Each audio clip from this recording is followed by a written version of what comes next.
Welcome back to AniQuest. This is my recap for the anime solo leveling. If you enjoy my recaps, please think about subscribing.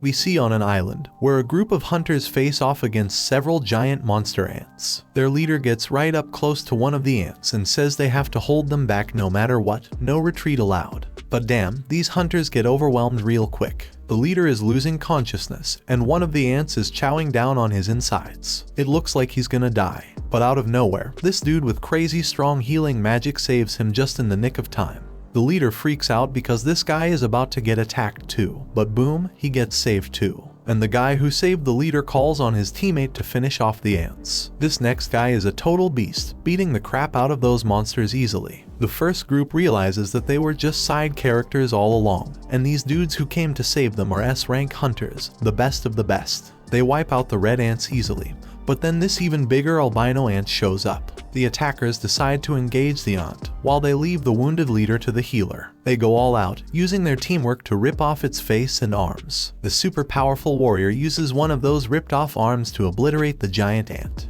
But hold up, there's no time to celebrate because the albino ant army arrives. It turns out the giant ant was just one of many, but these hunters ain't scared, man. The mage guy powers up his lightning, and the brute dude goes into full-on Hulk mode, ripping his clothes apart with his massive muscles. You can see their crazy fight from the city, where this other guy named Choi is relieved they made it in time. Choi's got his hands full because the city's got a serious ant problem too, but he handles it like a boss and lights it up with some serious flames, leaving only the colorless ones. And he's got a team of exterminators to help him out. We then learn that over 10 years ago, portals that could connect to a different dimension suddenly appeared in the world. And guess what? All types of monsters come from the portal. Only folks with special powers, called hunters, can fight them off. The hunters are ranked based on their magical abilities, from S rank being the highest to E rank being the lowest. But here's the kicker, once their powers awaken, they can't get any stronger, no matter how hard they try. 3 years have gone by, and that construction site is now a dungeon raid spot. We see this dude grabbing some drink before he heads in, and one of his friends calls out to him. He's surprised to see him there since he heard that Park quit being a hunter. That was true, but then the economy smacked him in the face after his wife got pregnant a second time. So the dude needed to make a ton of cash real quick, and a dungeon raid seemed like the perfect way to do it. We see that our hero has arrived. His name is Jinwoo. He recently joined the group, but they've already nicknamed him the weakest hunter ever. He greets everyone as he walks in, so Park asks why everyone seems to know him, thinking maybe he's some super strong hunter, but it's the complete opposite. Jinwoo is known as the weakest hunter ever. He managed to get himself injured and ended up in the hospital in an E-rank dungeon. They might as well create a new rank just for him, like an F rank, because he's that weak. But here's the thing, his reputation as the weakest works in his favor. If they call him in for a dungeon raid, it means it's probably gonna be a piece of cake. Jinwoo heard every word they said about him, but he couldn't deny it because it was true. He's just that damn weak. This woman named Juhi calls him out, and it turns out Jinwoo knows her from a previous mission they did together. But forget the greetings, she's more concerned about his latest injuries, and asks him what the hell happened this time. They sit down, and Jinwoo explains the embarrassing fact that he got injured in the lowest ranking dungeon. And get this, the team didn't even have a healer with them, because they didn't think any hunter would be dumb enough to injure themselves there. But they didn't take into account Jinwoo dumbass existence. Juhi gets pissed on his behalf, but Jinwoo already knows it ain't their fault. It's his damn fault for being so weak in the first place. It's time to enter the dungeon, and they're all about to head in.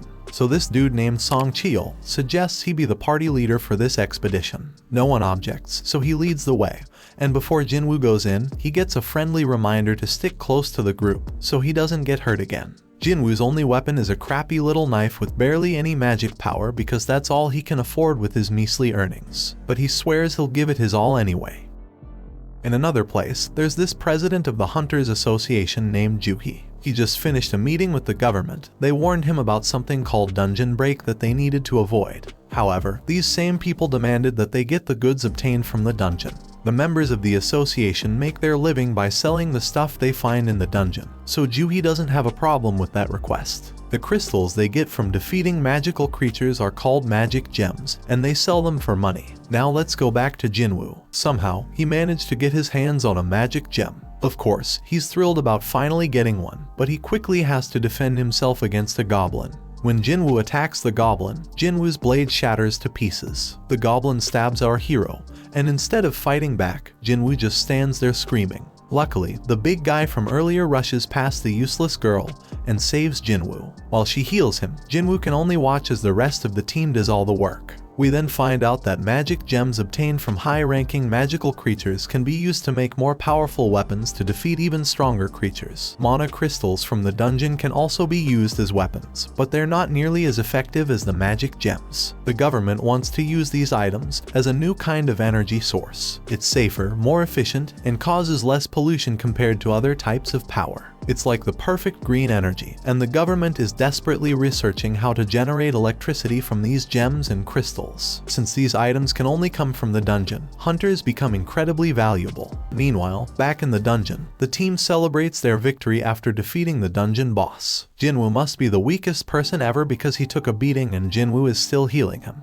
She wonders why he even became a hunter if he's always getting injured, and thinks he's gonna meet his end one day. Jinwoo apologizes, but his words don't mean much, and she's just worried about him. Everyone gets their share of the spoils from the battle, but there weren't many mana crystals, so they won't make much money. Jinwoo starts to doubt himself and feels disappointed to have only gotten a measly E-rank gem. He starts questioning if it's even worth risking his life for. One guy on the team calls everyone's attention to a huge hole, and they all gather around to figure out what the heck it is. Looks like a cave, but they're in a dungeon, so it's more likely to be a double dungeon. It's rare, but they've heard of it before, and their suspicion is confirmed, because they've already taken down the dungeon boss, yet the place hasn't started closing like a regular dungeon would. It seems like there's more loot to be grabbed deeper inside. Now Song Cheol tries to be the voice of reason and suggests that they follow the normal protocol by informing the association about the double dungeon and following their instructions. But the team ain't down with that idea, because it means giving up all the untapped loot that's probably waiting for them down there. Then this guy Park says it's just an F-rank dungeon, and then he brings up his wife and kid, talking about how he needs to make more money to support them. Song Cheol gets the point they're trying to make, but he wants to hear everyone's opinions before making a decision. Each team member chimes in with a mix of approval for venturing deeper and the realization that this is a clear death trap. In reality, 6 voices are answering to go to the cave, while 6 voices want to turn back. That means someone needs to break that tie, and the only one left who hasn't voted is Jinwoo. The decision is left up to him, and he knows damn well that a D-rank dungeon is insanely dangerous for him. But with his father missing, he's the only one in his family who can earn any money. He's already burdened with a ton of financial responsibilities. His mom's in the hospital, and his sister needs to go to college, so he can't stay broke forever, so he decides to go into the dungeon. Elsewhere, in the lab, where people are getting tested for their magical powers. In the waiting room, the others are ready to recruit any promising new hunters. This ranked hunter Choi has told his people that regardless of age or gender, they're getting recruited. Meanwhile, some thieves snatch a purse and get ready to run over a girl who's in their way. This girl fearlessly snatches the purse back from those guys without even blinking. It's like it's just a regular day for her. This girl is Cha-hee, the famous S-rank hunter. She's a celebrity, but she can't handle all the attention. Her fans go crazy over her, and she makes a super dramatic exit. Back in the dungeon, the party has been walking for 40 minutes now, and they haven't found anything valuable yet. And the portal to a dungeon closes after an hour, so they only have another 20 minutes before they're out of time completely. Jinwoo says sorry to Joo-hee for making her come along because of his vote, but she's more pissed about how he doesn't worry more about his own life. If he had been stabbed just a bit higher, he'd be dead. And on top of that, she had a hard time healing his hands and feet. She keeps scolding him, and he realizes that it's only because of the B-rank healer that he can survive. Jinwoo feels sorry, so she suggests that buying her a meal would be a good apology. Our boy is taken aback by her forwardness, but before they can continue their discussion, the team discovers the boss's room. It's unusual to find such massive doors, so something feels off. Kim refuses to leave empty-handed and is determined to enter, with the others joining him. Meanwhile, in the city, a group of hunters are going through an orientation where they watch a video of Gunhee. He explains that the dungeon portal has been around for over 10 years, and there are still many mysteries within. Being a hunter is dangerous, even for the most experienced ones, so they must always be cautious during a raid mission. They can't afford to be arrogant, and the main key to survival is extreme caution. However, this group in the dungeon seems to have completely forgotten those words and is entering a mysterious, dangerous, and unexplored room. These guys act very naturally, as if they're on some amusement park ride, as they've never seen a dungeon like this before. The statues look ancient and at least 100 years old. Jinwoo is fixated on the biggest one, and Juhi starts feeling uneasy due to the eerie silence. Everyone wonders where the boss is, and Song Cheol stares at something that looks like a magic circle on the floor. His attention is drawn to a tablet with ancient writings containing commandments about worshipping some god. But Song is more concerned about something else. Juhi is certain she saw the giant statue's eyes move as if it was looking right at them. Jinwoo thinks she's just losing her mind, but everyone is shocked when the door suddenly slams shut. One dude on the team, who didn't even want to come in the first place, realizes something's off and tries to bail. But out of nowhere, one of the statues slices off half his body in an instant. Everyone loses their minds, because not only did someone just die, they got taken out so damn fast that nobody stands a chance against that power. Our boy turns his gaze back to the main statue, hoping that it doesn't move as well, but to his horror, it looks back at him. We take a peek into Jinwoo's past. The dude's been through some serious life or death situations. In his first mission, he got separated from his crew and attacked. Another time, he damn near starved to death while trapped in a maze. He's even been injured by some weak magic beast and ended up in the hospital for weeks. Even the lowest ranked, crappiest dungeons pose a real threat to this guy. Most hunters collect gems and sell them to buy better weapons, which they use to take down tougher beasts and earn bigger rewards. But not Jinwoo. He's stuck with a cheap little knife, and if that thing ever breaks during a fight, he's left fighting barehanded. His clothes are all raggedy with holes in them. He constantly gets mocked by others. He is stuck in this dangerous job that barely pays the bills. His only way to survive is by finding clever tricks and studying every little detail around him. Fast forward to the present, Jinwoo senses the danger oozing out of the giant statue, but he can't warn the others in time. That giant shoots out a massive beam from its eyes, causing chaos and destruction. The team is freaked out, unable to wrap their heads around what's going on. Juhi's trembling in fear, and his buddy Jinwoo is wondering how the hell things ended up like this. They're trapped with no way out, and even if Jinwoo gets lucky this time, he knows deep down he's gonna end up dead sooner or later. But our boy wished to catch the One Piece episode before he died. Song Cheol tells everyone to stay put because the statue will strike again if they move. Jinwoo is too terrified to move, and Song thanks Jinwoo for his earlier warning, when he shouts for everyone to get down because he saved them all. Song is a seriously tough dude, and Jinwoo is shocked to see that he's missing an arm. Jinwoo needs to stop the bleeding for him because Juhi is freaking out and can't handle the pressure. She's a B-rank healer, but her fearfulness limits her to easy raids only. Song has been on plenty of B-rank raids himself, so he can tell that this statue isn't a rank, or maybe even an S rank. The tablet had some stuff written about praising God or facing consequences, so Jinwoo figures that this statue must be the god it was talking about. We then find out that 10 years ago, these gates started appearing all over the place, and brought about all sorts of supernatural stuff. One result of this is people awakening special powers called hunters. Their job is to take down monsters in the dungeons, and once a hunter's power awakens, it stays the same. At school, Jinwoo's sister tells some girl about how her brother always ends up getting hurt. This girl can't believe that Jinwoo is a hunter and says she'd be a better hunter than him. Back in the dungeon, Song wants to come up with a plan to escape, but this one man gets impatient. He just signed up with some famous guild and doesn't want to die now. This guy is confident that his insane speed will get him out of there. He does have some crazy speed as he takes off running, but the statue disintegrates him, leaving only his fast feet behind.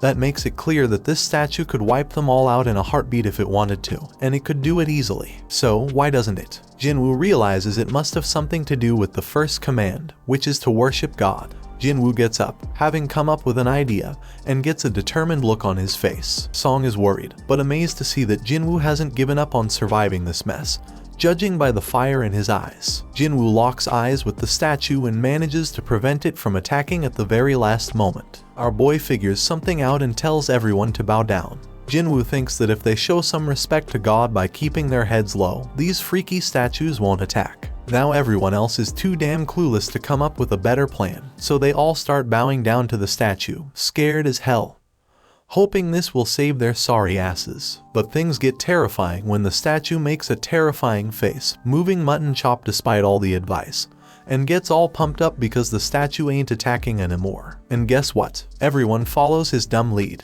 But our boy he's say there's more to this crap. Right then, the statue makes a crazy move and stands the hell up. Now the supposed leader turns to Jinwoo, hoping he's got a plan. But damn, our boy doesn't, but for the fact that they can't break the commandments set by the tablet. The second commandment says they gotta praise God, so this brave dude with long hair steps up and starts praying to the damn thing. Everyone thinks it's working as the monster slows down, but Jinwoo knows better and reveals that the dude's words don't apply to this god. But boom, the statue stomps the poor guy, and everyone loses their minds. It's straight up chaos. Some random girl gets crushed, and everyone decides it's best to scatter. Hark's thinking about his family, and how he can't leave them fatherless, but he makes the wrong move and gets sliced up by another statue. Meanwhile, Jinwoo's hauling ass with Juhi, racking his brain for a way to praise this messed up god. I mean, this monster's practically the devil, so how the hell do you come up with something to praise about it? But our hero knows he can't just ditch Juhi because everyone around them is dropping like flies. Jinwoo's freaking out, searching for any damn clue. He's checking out everything these statues are holding. Then he gets an idea and tells everyone to head to the statues that are holding instruments. So everyone follows his lead, and it becomes clear that these statues don't attack. Instead, they start playing their damn instruments. But when our boy gets to his statue, it's not playing any music, so he figures it doesn't work with two people. Jinwoo leaves Juhi behind, and that statue starts playing its tune. He hauls ass to find his statue, but damn, he nearly gets crushed. And then someone screams because Jinwoo's landed his sorry ass in front of the wrong goddamn statue. It slams its shield right on top of him, and Juhi goes nuts, screaming for Jinwoo. Our boy is still kicking, but he's in really bad shape, determined as hell not to give up. But damn, that giant's ready to finish him off for good. Jinwoo ain't ready to bite the dust, though, even as that massive mofo stomps its foot down our boy. But guess what? Just in the nick of time, a statue starts singing, and we see Jinwoo made it to that statue just in the nick of time. He finally gets what it means to praise God, and the giant statue takes a chill pill and sits its ass down. Jinwoo tells Juhi he's fine, but she's shocked to see his foot ripped off. He tries to assure her he'll be alright, but she ain't having it. She's dead set on healing him, but her own body starts giving up on her. Everybody's in shock seeing how that goddamn raid went straight to hell. Some dude even tells Song that losing his arm was karma for leading them down this messed up path as their leader. Others think that's a bit too harsh, but Song takes full responsibility. But Jinwoo's way smarter than all these fools, because he knows there's no time for fighting because there's still one commandment left. Right then and there, the giant raises an altar smack in the middle of the room. Jinwoo knows them well from the legends, where they're used for offering treasure and sacrifices to the gods. The third commandment was all about proving your faith in God. Kim figures the sacrifice gotta be someone's life, and he couldn't think of a better candidate than their leader. They've all seen their teammates die, and Song's the one to blame. So Song steps up to that altar, but Jinwoo points out it ain't all his fault, since they all voted to come down there. Then fire pops up as Song approaches the altar, and he asks Jinwoo if there's something else he gotta do. Our boy, being the smartest and bravest of them all, asks the others to help him get to the altar so he can check it out. Jinwoo ain't thinking nothing bad's gonna happen to them, so they get him there, and what do they find?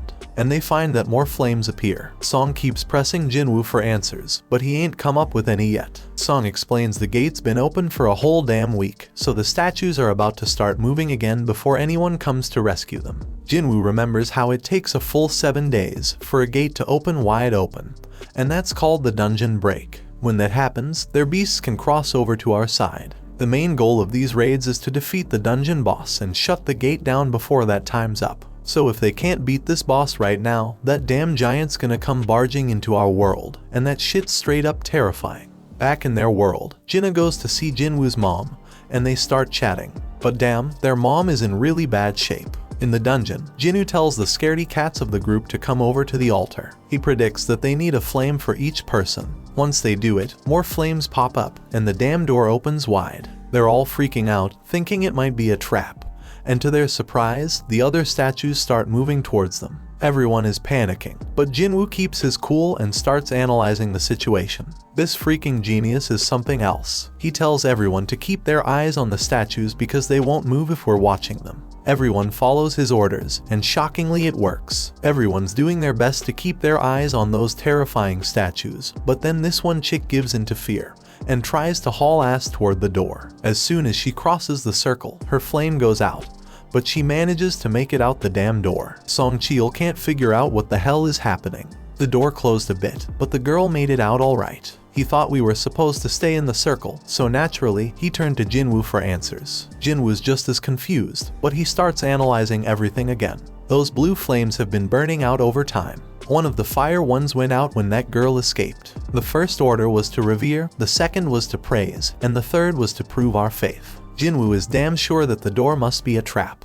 This situation is dangerous as hell, and it's messing with our heads, giving us false hope. It makes him wonder if this is some test of our faith in this god. Jinwoo gets thrown to the ground as the next dumbass decides to make a run for it, and the same shit happens. His flame goes out, the door closes a bit more, and he seems to escape. Kim starts thinking about leaving too, but Jinwoo warns everyone not to move. If anyone else leaves, we won't have enough eyes on the statues to keep them from moving. He reminds everyone that as long as we keep our eyes on those statues and stay put, we'll be safe. Jinwoo shows off his deduction skills once again, saying that the blue flames are like a damn timer, and when they're all gone, we can leave. Kim points out that there's also a chance we'll get trapped when the timer runs out. He admits he didn't expect Jinwoo, the weakest member, to achieve this amount of success. They're only alive thanks to him, but Kim's got a family waiting for him, and he doesn't want to die. He just wants to make it home, and can't risk Jinwoo being wrong. Kim says sorry and bolts out the door. Our boy won't have enough eyes to keep tabs on all these damn statues. Those statues start moving again. Jinwoo ain't about to bite the dust here though. Things are worse than ever, but he reminds himself that he's pulled through tough situations before. But damn, things are worse than ever now. But Song Cheol shockingly tells Jinwoo and Juhee to leave. He predicts that as long as one person stays by the altar, the door will stay open. And since Jinwoo and Juhee have some long lives ahead of them, he insists they should be the ones to make a run for it. Song Cheol wants Juhee to look after Jinwoo, but the poor girl's legs give. Things couldn't possibly get any worse, and Song realizes that Juhee must have pushed herself too hard to heal Jinwoo. Things have gone to the dogs, so Jinwoo tells everyone to leave him behind. Juhee needs someone to carry her ass out of there, and Song's the only one with 2 working feet. Juhee thinks she should be the one left behind, but Jinwoo reminds her about that lunch date they had planned. He hands her his gem so she can treat herself to a meal, and promises to get the change when they all make it out of this dungeon. Juhee won't ditch him, but Song apologizes and knocks her out. They're running out of time. He apologizes to Jinwoo too, and bolts with Juhee to safety. Our boy can at least find comfort in knowing he's the only one who's gotta bite it, and his only regret is not having a better damn life insurance policy. Our hero grabs hold of a sword, dead set on taking one of these statues down with him. He tells them to bring it on. Those statues go full savage mode, ripping into him as he fights tooth and nail to stay alive. Jinwoo thinks about how he has always been the weakest. He's constantly getting mocked for it, but he's always given it his all. These damn statues ain't letting up, they chop off his arm, and Jinwoo screams in pure agony. He's angry because it doesn't have to end this way after he poured his heart and soul into trying to become stronger. But these statues keep inflicting more pain and thrash him about further. But despite all the setbacks, he can't help but think about how he gave everything he had to make it this far. He's a fighter, even with just a sliver of life left in him. He's got this burning desire to let out a scream of pure anger, but he can't even do that as he is stabbed through the chest. Jinwoo's on the brink of death, but you can feel the rage coursing through his veins. He starts reflecting on how the first few people who ran away were just weaklings. They claimed they couldn't handle it anymore, but deep down, they were just selfish. Those fools were only looking out for themselves, and it's always the most selfish jerks who end up benefiting the most. That thought fuels Jinwoo's rage even further. He's got a family too. All he wants is to make it back home alive, just like those lucky ones before him. The pain is unbearable, and he starts wondering if it's a good thing that he's the only one who has to die. In his battered state, Jinwoo's mind starts wandering, and he realizes what a hypocrite he's been. He's struggling to catch his breath, desperately clinging to life. He doesn't want to die, but the final attack comes crashing down on him, and our boy wishes he could have one more shot. And just when it seems like it's all over, the final blue flame goes out, and this mysterious notification pops up out of nowhere. It turns out he's completed some secret quest called Courage of the Weak. It's offering him the opportunity to become a player. The catch is if he doesn't accept, the player's heart will stop in a fraction of a second, so no choice, and he hits that yes damn button. Right at that moment, Jinwoo wakes up in the damn hospital, and he's straight up shocked to find out that he's still got his damn arm. He remembers getting dismembered and all, but here he is, with his leg intact too. No sign of getting stabbed in the chest either, so he starts thinking, was that all just a crazy dream? And just when he's pondering this, some dude named Wu rolls up and introduces himself as the manager of the Hunter Association surveillance team. And that purple-haired dude, yeah, his name's Kang, but they ain't saying why they are there. They do reveal that Jinwoo was unconscious for 3 straight days. And get this, Juhee and Song ain't dead either. Song lost his arm though, so he might have to peace out as a hunter. Juhee's all sorts of messed up mentally, so she's getting psychiatric care. But it doesn't look too good, bro, so she's probably not gonna continue as a hunter. Only 6 peeps made it out alive from that crazy double dungeon they stumbled upon. Being a hunter is always a risky business, but what went down that day was a real tragedy. And here's the real mind-boggler, when another guild showed up later after being alerted by the survivors, and they found just Jinwoo.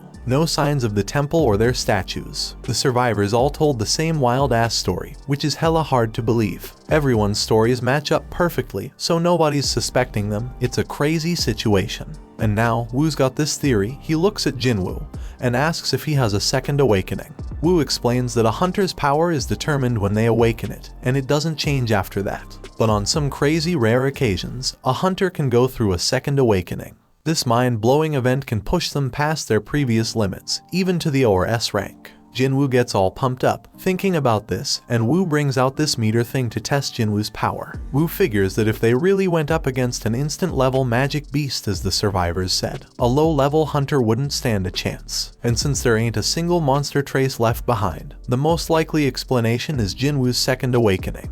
Jinwoo's hyped as hell to hear the results of his mana test.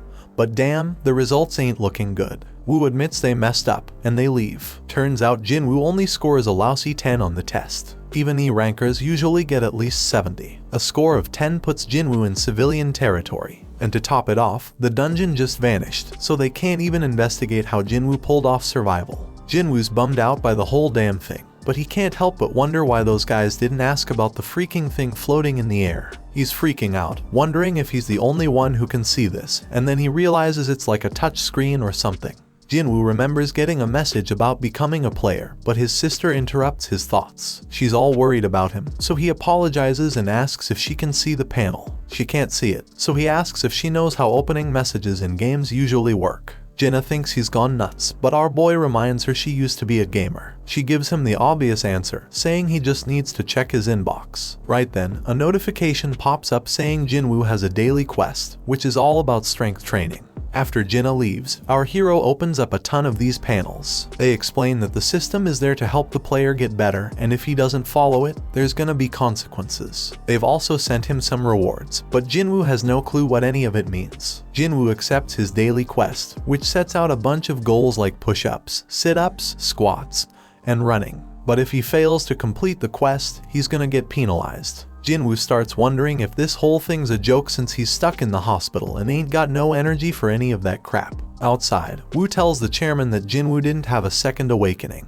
The whole incident's still a mystery, so they gonna mark it as a special case and look into it more. Meanwhile, Mr. Choi tells Cha-hee that she gonna be part of a B-rank raid as an instructor. This raid's gonna test and train the recruits, and he can't think of a better instructor than her. Cha-hee doubts her teaching skills, but Mr. Choi tells her to just fight like she always does, and everyone gonna learn from watching her. He goes on to explain that the Hunter Guild is one of the top 5 guilds in the country, but they ain't nothing special on the international stage. Hunters can't level up on their own, but they can improve their collective combat skills. Somewhere else, another gate opens up, and the observers are all like, damn, when are the hunters gonna show up? At the freaking hospital, Jinwoo falls asleep as the clock reaches midnight. Then a damn notification pops up, saying he didn't finish his quest, and suddenly the ground starts shaking like crazy. Jinwoo is frigging terrified when he finds himself in the middle of a damn desert, and to make things worse, there's this giant creepy caterpillar monster right in front of him. But suddenly another notification pops up, saying he's got a penalty quest, and he's gotta survive for 4 freaking hours. Back at the hospital, the nurses are all like, where the hell is Jinwoo? Because he's nowhere to be found. Little do they know our hero is stuck in some other dimension, running for his damn life. The giant caterpillar thing is closing in on him, and he's like, oh shit, because there's more than one of them. And if that ain't bad enough, Jinwoo still has 2 hours to get his ass back to the hospital. The nurses keep searching for him, they are all worried. Meanwhile, poor Jinwoo is running his ass off, knowing he's running out of time. The caterpillars are getting closer and closer, but just as the clock hits the deadline, Jinwoo finds himself back at the hospital. The notification confirms that he completed the penalty quest, but Jinwoo is so drained that he ends up puking and passing out. He gets another reward, but he's out cold and has no idea. Later on, Jinwoo tells his sister that he's healing up nicely and might be able to go home soon. So he gets dressed in his fancy tracksuit and heads outside. Over in another place, Juhi gets a request to join a raid, because some D-rank gate has shown up. The other guilds are busy, and Juhi can't bring herself to agree to go. On the other hand, Juhi gets some good news that Jinwoo has woken up from his coma. Juhi is all nervous and shit as she goes to visit him, but the nurses are like, he's running again. Just like every day since he woke up. Outside, Jinwoo is thinking about how it's been 4 days since he woke up, and he's learned a few things. First off, those pop-up windows he's been seeing are for real, not some crazy hallucinations. And when he completes his daily quest, he gets 3 types of rewards. One is full recovery, which he uses now to shake off all that exhaustion from running. Then there are ability points, which he can use to boost his skills. Currently, our boy can totally feel the difference. He's got some serious power now. So this dude Jinwoo, he's got mad skills with inventory screens. Jinwoo takes a moment to think about how dang strange his life has just become and points out how it's like a freaking video game. But while he was messing with his screens, everyone around was just gawking at him. Anyway, this dude completes his daily quest and gets a random loot box as a reward. And guess what? Today's loot is a mysterious key. Usually, he just gets useless junk like pens and bandages, so this key is a total surprise. Then he gets a notification saying the key is for teleporting to some instant dungeon, with a location and all. Now Jinwoo doesn't know what the heck an instance dungeon is, but based on everything that's been going down, he figures it's some kind of event to help him get stronger. In this world, these things called gates open up all the time, and they even get a news report to keep track of them. Jinwoo goes to see his mom and remembers when he found her passed out. Turns out she's got this messed up sleep disease called final rest, and it showed up when the gates appeared. Some people say it's because of the constant exposure to mana. Modern medicine can't do much except keep them on life support. Jinwoo busted his ass to make enough money to become a hunter so he could pay for his mom's treatment. He told Jinna that he'd soon be able to afford their mom's treatment, but she was scared shitless about how dangerous being a hunter is. Jinwoo tries to reassure her that things will be okay from now on and tells her to trust him. But damn, it's clear that he's useless in a fight, and he ain't getting nothing from the rewards because of it. But things are different now. Jinwoo's putting in work to train his body, pumping all his ability points into strength. He even shows off an apple that he's crushing to show his progress. This dude's dead set on getting stronger and ain't taking no shit. So he heads to the location from the key notification, fully prepared for whatever's coming. And if shit gets too real like it did in that raid, he'll just haul ass and run away. When Jinwoo pulls out his key, bam, a freaking keyhole appears out of nowhere. Jinwoo uses the key to unlock it, and boom, a mysterious gate shows up. So he walks through it, and guess what? A notification pops up saying he's in an instance dungeon. The exit's sealed off, but regular folks don't even notice it. Turns out this place is like a whole other dimension, and these instance dungeons ain't like your regular dungeons. He thinks it's kinda like a red gate, but he ain't got much info on those since he's never been in one. Jinwoo realizes he can't just run like he planned, and then another notification pops up. It says the only way out of this joint is by beating the boss or using a teleportation stone. Jinwoo's couldn't even take down an E-rank beast before, and now I gotta clear a whole instance dungeon all by myself. He wonders if he's really up for it, but he figures he ain't got no choice, so he starts making his way through.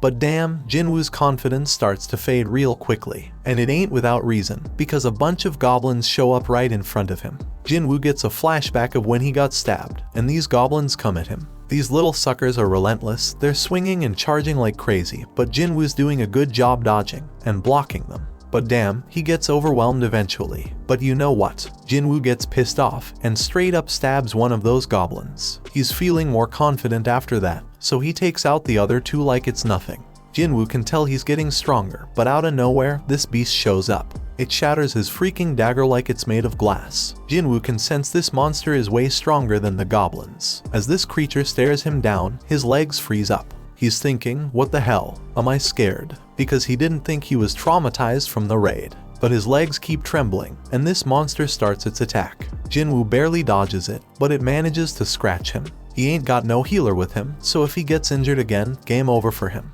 This monster lets out a howl and charges straight at Jinwoo.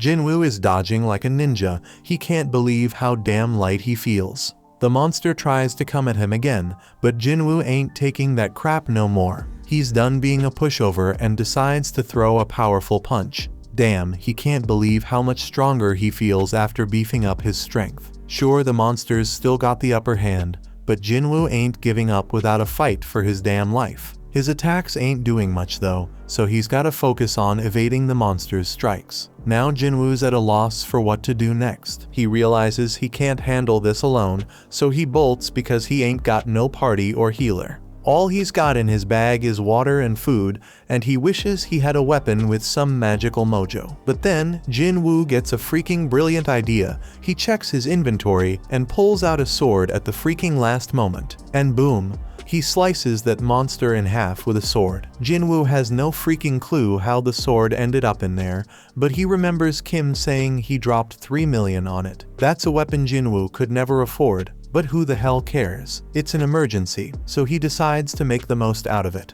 The pain from the fight is starting to fade, but then 2 more of these damn monsters show up. Jinwoo ain't scared anymore though, because he got his weapon. But damn, the sword gets stuck. He's panicking, desperately trying to yank it out while the monsters close in. Just in the nick of time, he manages to free it. Jinwoo kicks one of the wolves away, but damn, the other one's got some steel fangs. He kicks that sucker and tells it to find something else to chew on because he just got his sword. He takes down that monster, and now there's only one left. But Jinwoo's like, these things ain't nothing compared to the giant statue. Now all Jinwoo's gotta do is act tough, and the remaining wolf runs off like a scaredy cat. When he finally gets a break, Jinwoo realizes he's reached level 2, something that never happened with his daily quests. He figures it's because this was real combat, and he realizes all his stats go up by 1 when he levels up. So he gets 5 points from real combat, while daily quests only give him 3. Fighting is more efficient, no doubt about it. He ain't sure exactly how much 1 point makes a difference yet, but Jinwoo's certain that strength is the most important stat of them all. He's got it at 32 now, and he feels like he's walking on air. He thinks the higher his base abilities grow, the more points he'll gain. Our boy is more fired up than ever now that he's found a way to get stronger. So he goes to check the beast for essence stones,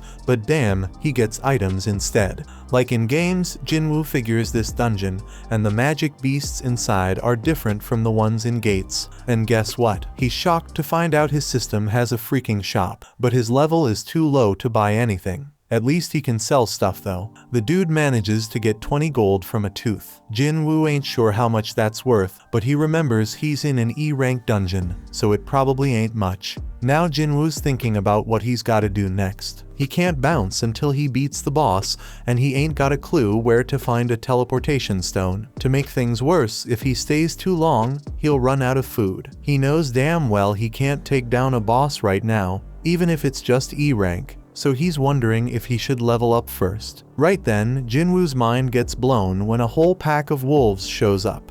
Jinwoo tells himself not to be scared because he already knows what dying feels like. This time, he charges straight at them wolves and starts slicing them up like a meat. Jinwoo promises he ain't going down easy, but he knows them wolves ain't gonna give up either. This dude's getting a little crazy because he wants the fight to last and be intense. He just wants to get stronger, so he's gonna follow all them ridiculous rules from the system. Jinwoo chops through all the monsters and notifications pop up everywhere like crazy. When he's done, he gets a final notification saying he's now the wolf assassin. Outside, some folks walk by a portal and they wish the damn city would do something about it already. Inside the dungeon, Jinwoo's dead tired and he realizes his sword's about to give out. Just then, he gets a notification explaining the perks of being a wolf assassin. Jinwoo gets a 40% boost to all his abilities when fighting animal-type monsters. And guess what? When he checks his inventory, he finds a whole bunch of fangs and a cloak.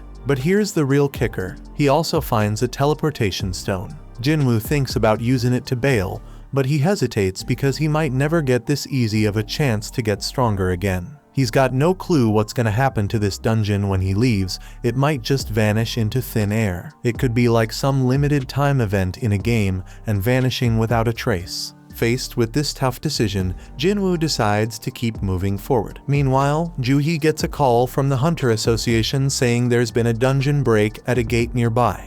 They're running low on healers, so they need her help. Juhi feels guilty because she turned them down before, but now she's like, damn, Jinwoo worked his ass off, I gotta step up. While Jinwoo's still fighting in the dungeon, he realizes the higher his level gets, the easier it is to kick monster ass. Plus, the text describing them starts changing colors. White means they're weak as hell, orange means they're on par with him, and red means they're seriously strong. Those wolves that were red before, now they're white. That means Jinwoo has seriously leveled up like he's become a beast. Jinwoo knows there's this one monster lurking downstairs that he can't mess with at his current level. His perception skills are on point now, and he can feel something straight up terrifying down there. This monster is so damn powerful, it's giving him mad goosebumps. Jinwoo's sword is almost done, and he ain't see any more room for leveling up in this area. But his whole goal is to get stronger, so Jinwoo decides to just go down the damn stairs. When he reaches the bottom, bam, something attacks him with lightning speed, and he barely has time to react. Jinwoo's sword snaps in half, and this massive serpent pops up in front of him. Damn, Jinwoo's mind is blown, because even with all his leveling up, this beast's name is still orange to him, which means it's insanely tough. It's crystal clear that this snake is the boss, and there's no way his sword can pierce its thick scales. He knows for sure that fighting without a weapon would be a death sentence, so when the snake strikes, Jinwoo goes all out with his sword. This colossal snake knows how to pack a punch, so Jinwoo needs to figure out a way to get around its defenses. But damn, this thing's armor is hella tough, so all Jinwoo can do is run for his life. The snake whips its tail like a straight-up badass, and Jinwoo knows he's screwed if he gets hit. He does his best to block it, but he takes some serious damage. This creature doesn't quit. Jinwoo gets tossed around like a rag doll, and he even has a train launched at him. Our boy thought he had gotten stronger, but it wasn't enough. The train barely misses crushing him, and Jinwoo starts questioning himself. How much stronger does he gotta get before he stops being the laughingstock? He remembers when people called him the weakest hunter ever, and it hits him hard. Song was the one who spilled the beans, and he pumped up Jinwoo to prove them all wrong. As this snake straight up overwhelms him with its crazy power, tossing him into a whole new area, Jinwoo has an epiphany. He got stuck with that nickname because he was weak, the same reason he got mocked. Jinwoo takes a second look and realizes that those with mad strength always have the upper hand in any situation. But the powerless ones ain't got nothing to do around the strong except shake in fear and stand around like losers. The weaklings always get looked down upon. You might be smart, creative, and caring, but when you face some serious strength, none of that's gonna save your sorry ass. Jinwoo figures out that being kind won't get him anywhere, so he's gotta toughen up. With this newfound determination, Jinwoo straight up jumps on that snake. The ferocious monster throws him off, but Jinwoo swears to himself that he'll get stronger, and suddenly his body starts glowing. Jinwoo dodges the snake again like a boss and strikes it with his sword, but he's even more determined now. He compares what he's feeling right now to the terror he felt during that raid, and declares that this is gonna be way easier than that day. Jinwoo pulls off this sick move, using his sword to ride the snake again, but then he tosses it aside all shaky and grabs that beast with his bare hands. Jinwoo admits that he's been laser focused on boosting his strength ever since he got that leveling system. So he decides to rely on that now and starts crushing the snake's tough scales. The snake's trying to shake him off, but it's too damn late because Jinwoo knows he can kill that sucker. Jinwoo straight up demands the snake to die, using his crazy physical strength to defeat it. Then boom, he gets a notification saying he leveled up multiple times, and our hero bursts out laughing. He's like, damn, I really got stronger. We see the aftermath of this epic battle. Another notification explains that he just kicked the Swamp King's ass. He gets this badass dagger made from the serpent's fangs that's twice as powerful as Kim's sword. It even has paralysis and drain effects, and he also gets this toxic potion that'll make his skin tough as nails, but mess up his muscles permanently. Now the dungeon turns into a train station, and Jinwoo realizes he beat the whole damn thing by himself. He's walking around with his broken sword, but there's nobody in sight. Some soldier tells Jinwoo to find shelter, but he quickly figures out that Jinwoo is a hunter. The soldier's like, my bad, let's go kick some ass together. There are monsters all over the place, so Jinwoo figures it must have been a dungeon break, and some magic beast came out of a portal. The soldier says they handled most of the situation, but there's still one huge badass monster left. Jinwoo's perception ability has gone through the roof, and he can sense where the boss is. We see this massive golem wrecking shit,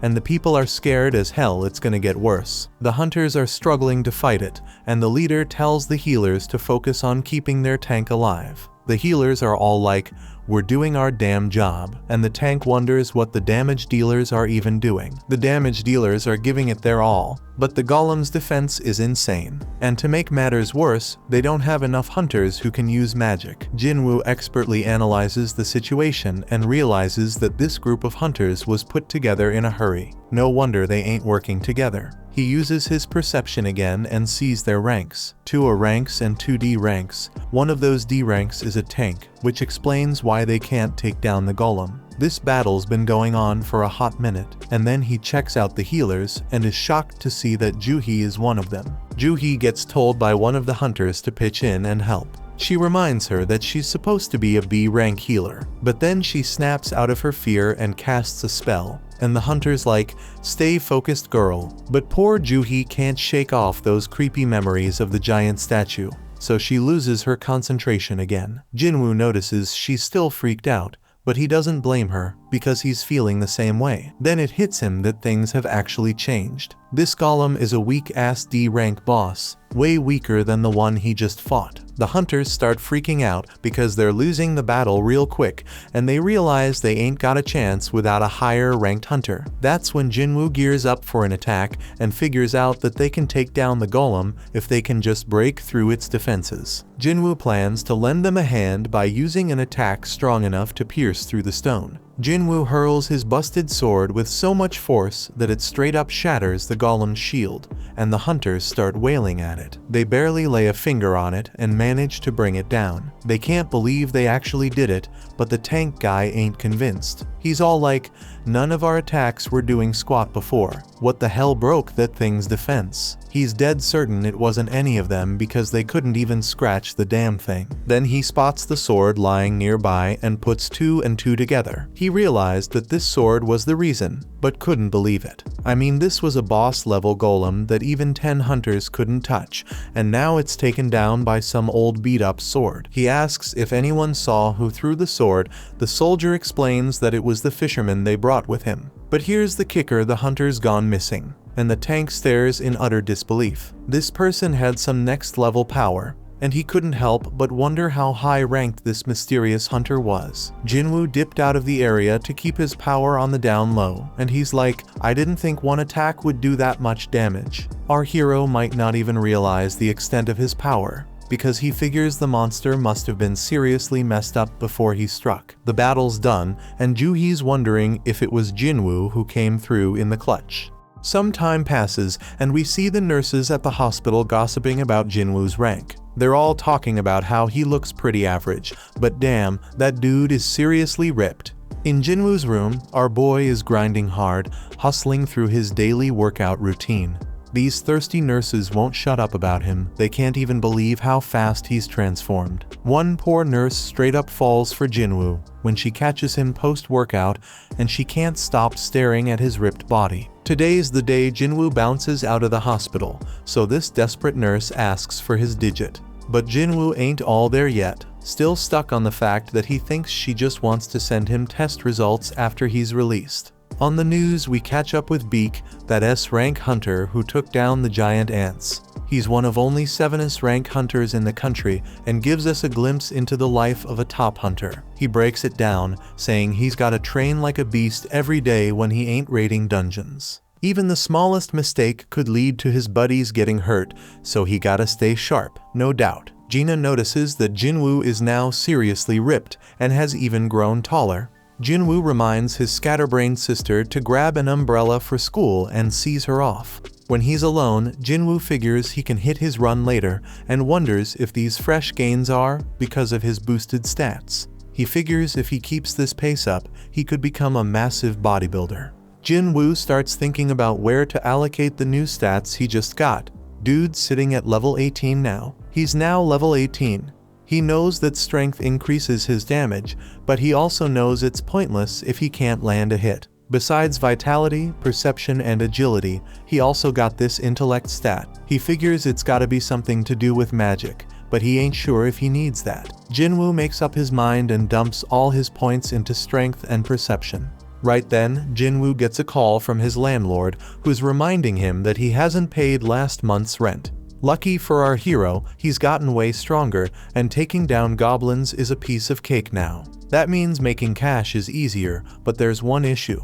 To rake in the big bucks, he gotta tackle higher level gates, but ain't nobody letting an E-rank hunter through those doors. Jinwoo thinks about getting his rank reevaluated, but that's a huge risk. Reawakenings are mad rare, and ain't nobody has ever seen a hunter level up and keep getting stronger as he can. Jinwoo decides to keep his powers under wraps for now until he can defend himself and figure out more about what he can do.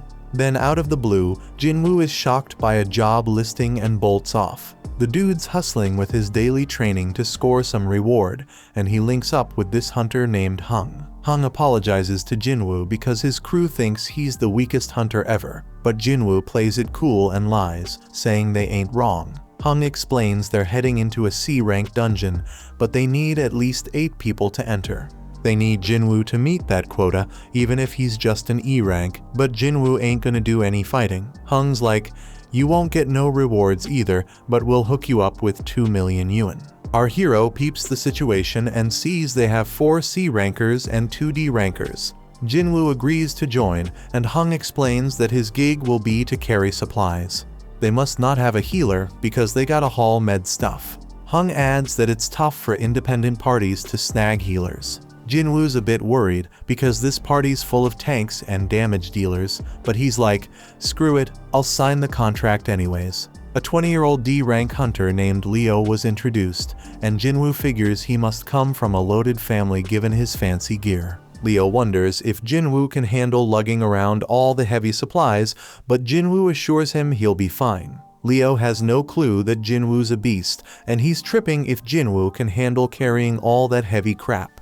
Leo starts spouting off about the president overseeing the construction site they're at, blabbering on about how the guy skipped town after swindling 900 billion yuan, leaving everyone astonished. They all roll up to this freaking massive gate and start thinking if it's really just some C-rank dungeon. Leo questions if they'll be alright, so Jinwoo explains that the size of the gate ain't that important. What really matters is the magic power flowing from inside. And that's what the Hunter Association uses to assign ranks. Anything above a B rank, the big guilds take care of, so this C rank joint shouldn't be too much of a challenge. Jinwoo knows all this because he's been a hunter for a while, but he realizes he ain't never actually tackled a C rank dungeon before. They step through the gate and use the light to check things out, but damn, they're shocked to find there ain't no magical creatures in there.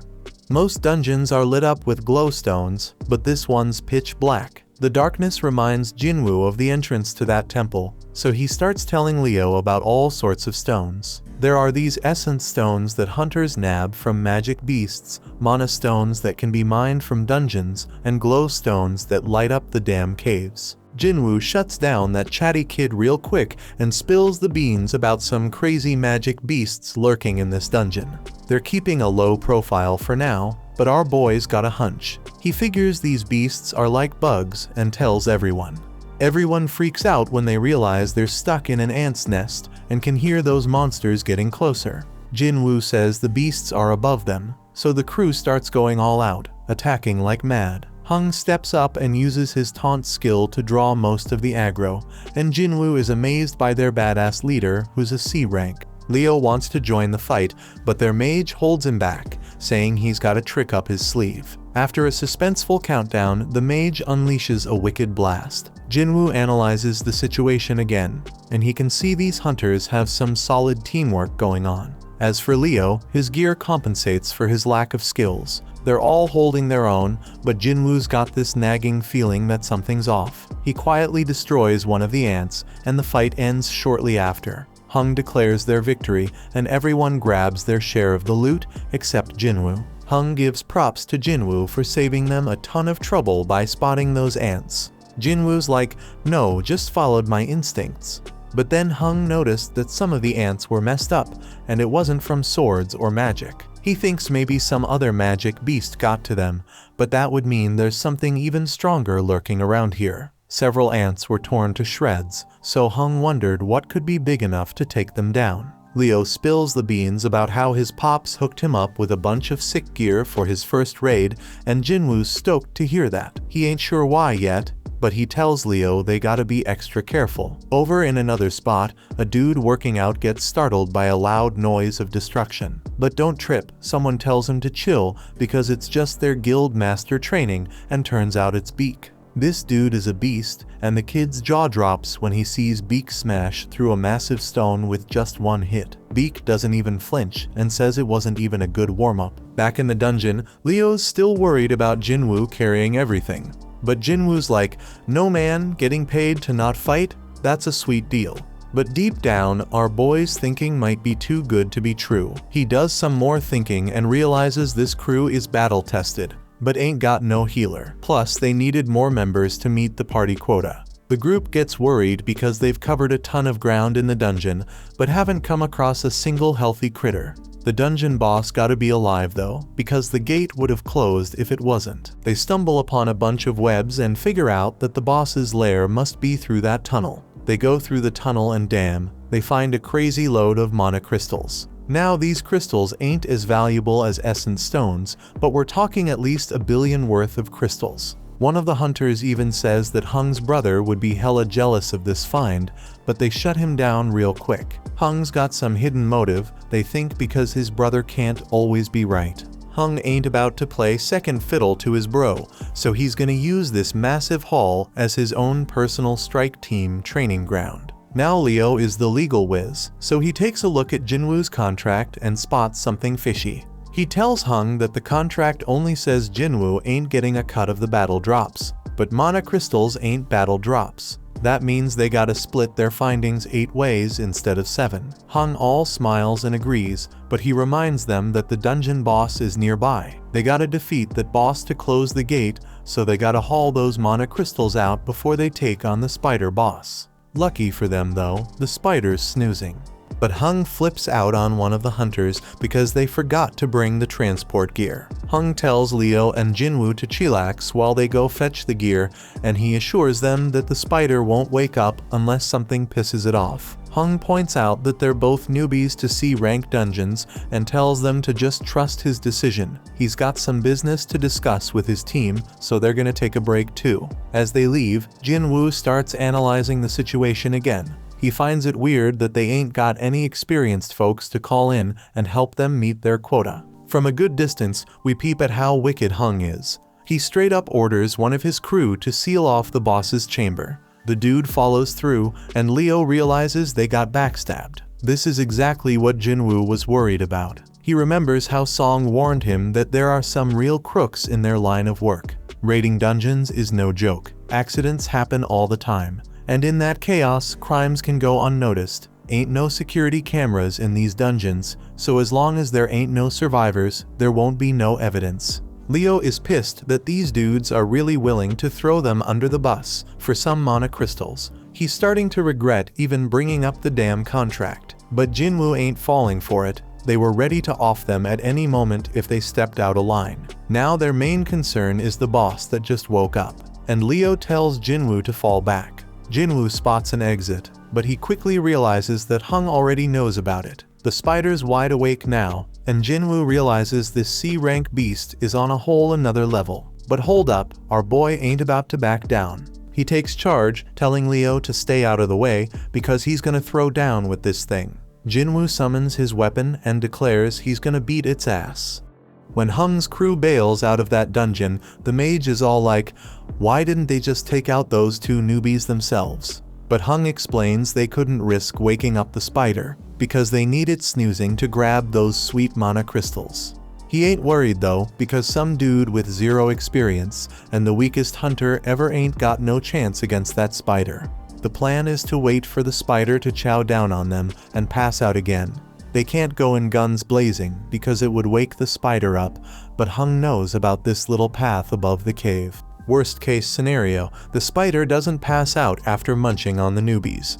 If their crew can't nab them mana crystals, their group will at least swipe Leo's gear, which is worth a fortune.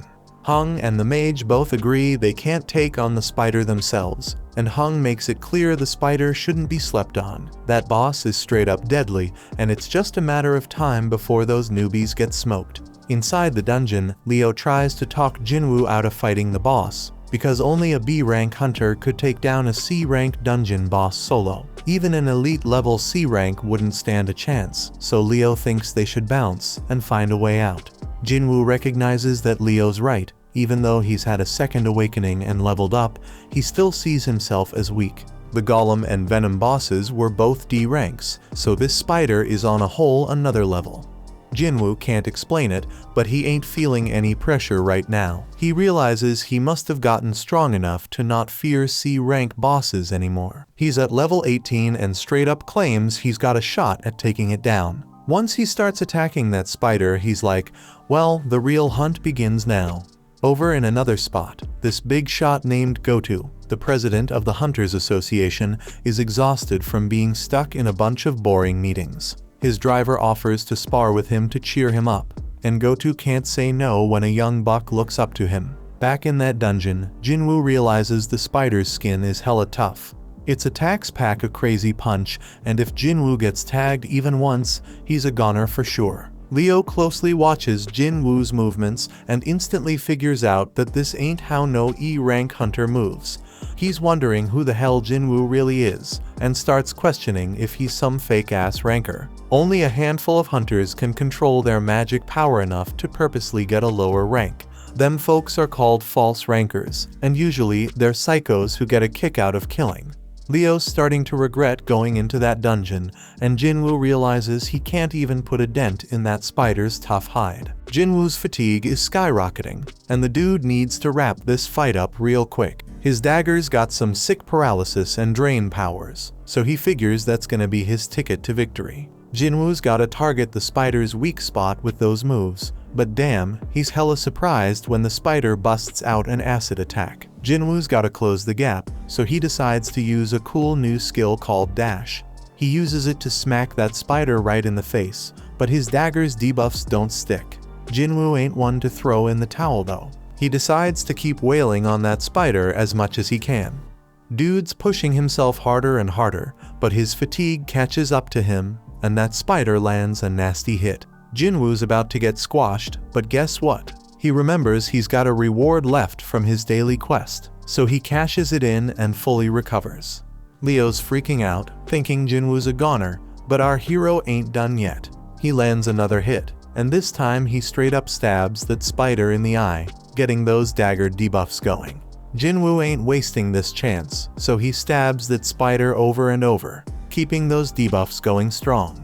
Eventually, that spider just can't take it anymore and goes down for the count. A notification pops up, saying Jinwoo just took down the dungeon boss. Jinwoo knows he got lucky not picking a reward before diving into that dungeon, because he'd be 6 feet under right now for sure. Leo's mind is blown, seeing Jinwoo take down a dungeon boss all by himself. He's more convinced than ever that Jinwoo's some kind of fake ranker. Jinwoo scores a gem from that spider, and Leo rolls up, offering to carry their supplies from now on. Leo straight up idolizes Jinwoo now, telling him to chill and take a break while he handles the mana crystals. Just then, Hung and his crew show up, and they're hella surprised to see the newbies still kicking. In a training room, Goto straight flexes on Wu, showing off his mad skills by totally overpowering him like it's no biggie.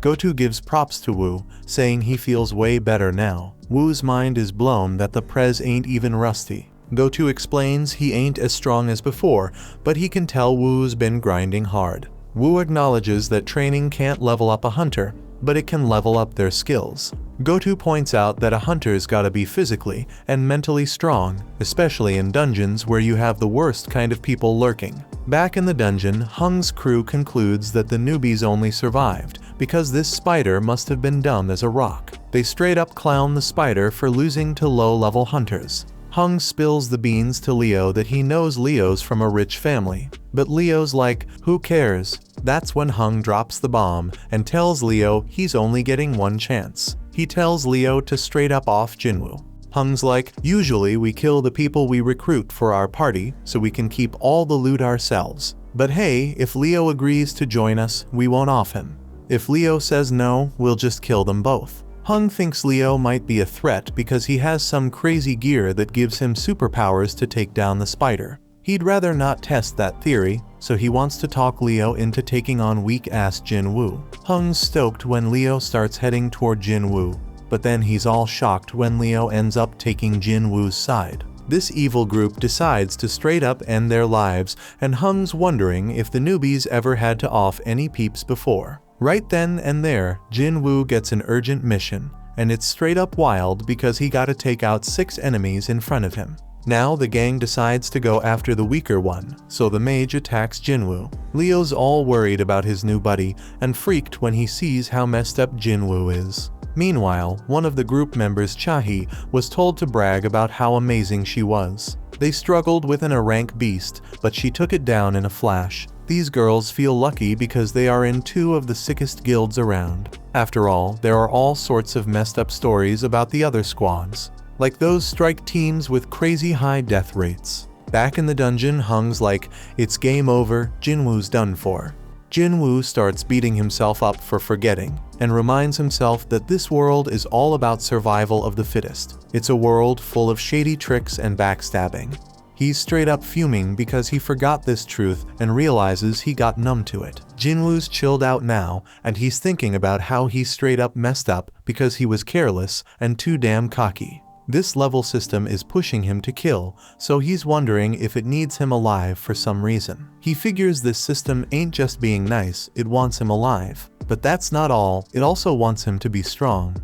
So Jinwoo's like, if this system wants to use me, then I may use it right back. He tells the crew that they remind him that the weak ones are the ones who bite the dust in the dungeon. They are stoked to hear the weakest hunter knows how it goes, but Jinwoo points out that they better be ready for when this rule doesn't work in their favor. One of them ain't cool with Jinwoo calling them prey, but Jinwoo wastes no time showing them what he means. Everybody's straight up shocked when this dude's head gets sliced off, and Jinwoo's like, that's one down, as the kill count pops up on the updates. Jinwoo just realized he straight up murked someone, but he knows damn well he would have been 6 feet under if he hadn't. Ain't no turning back now because only the strong survive. The crew snaps out of their shock, seeing an E rank take out one of their D ranks, and they come at Jinwoo with all they have. But it's all futile because Jinwoo starts shanking them one by one. His debuffs kick in, and he takes out 2 more suckers. The archer is the next to bite the dust under Jinwoo's wrath, followed by the mage. Now there's only one left, and Leo's mind is blown, because Jinwoo's way stronger than when he faced the dungeon boss. Hung buffs up his body and thinks about how he is certain that Jinwoo is tired after dealing with the boss and 5 other hunters. Plus Hung's made his body as tough as steel, so he figures Jinwoo's dagger won't even scratch him. But Hung starts his attack, and our hero catches him off guard with his lightning speed. Jinwoo knows Hung's a beast, but he drops a bombshell on him. He crushes him and reveals he's been leveling up this whole damn time. Hung realizes Jinwoo ain't an E rank and tries to bribe him with double the cash. But Jinwoo ain't having none of it, because this dude tried to off him 3 times. Jinwoo mocks him, saying he won't get away with it, and Hung tries to threaten Jinwoo one last time.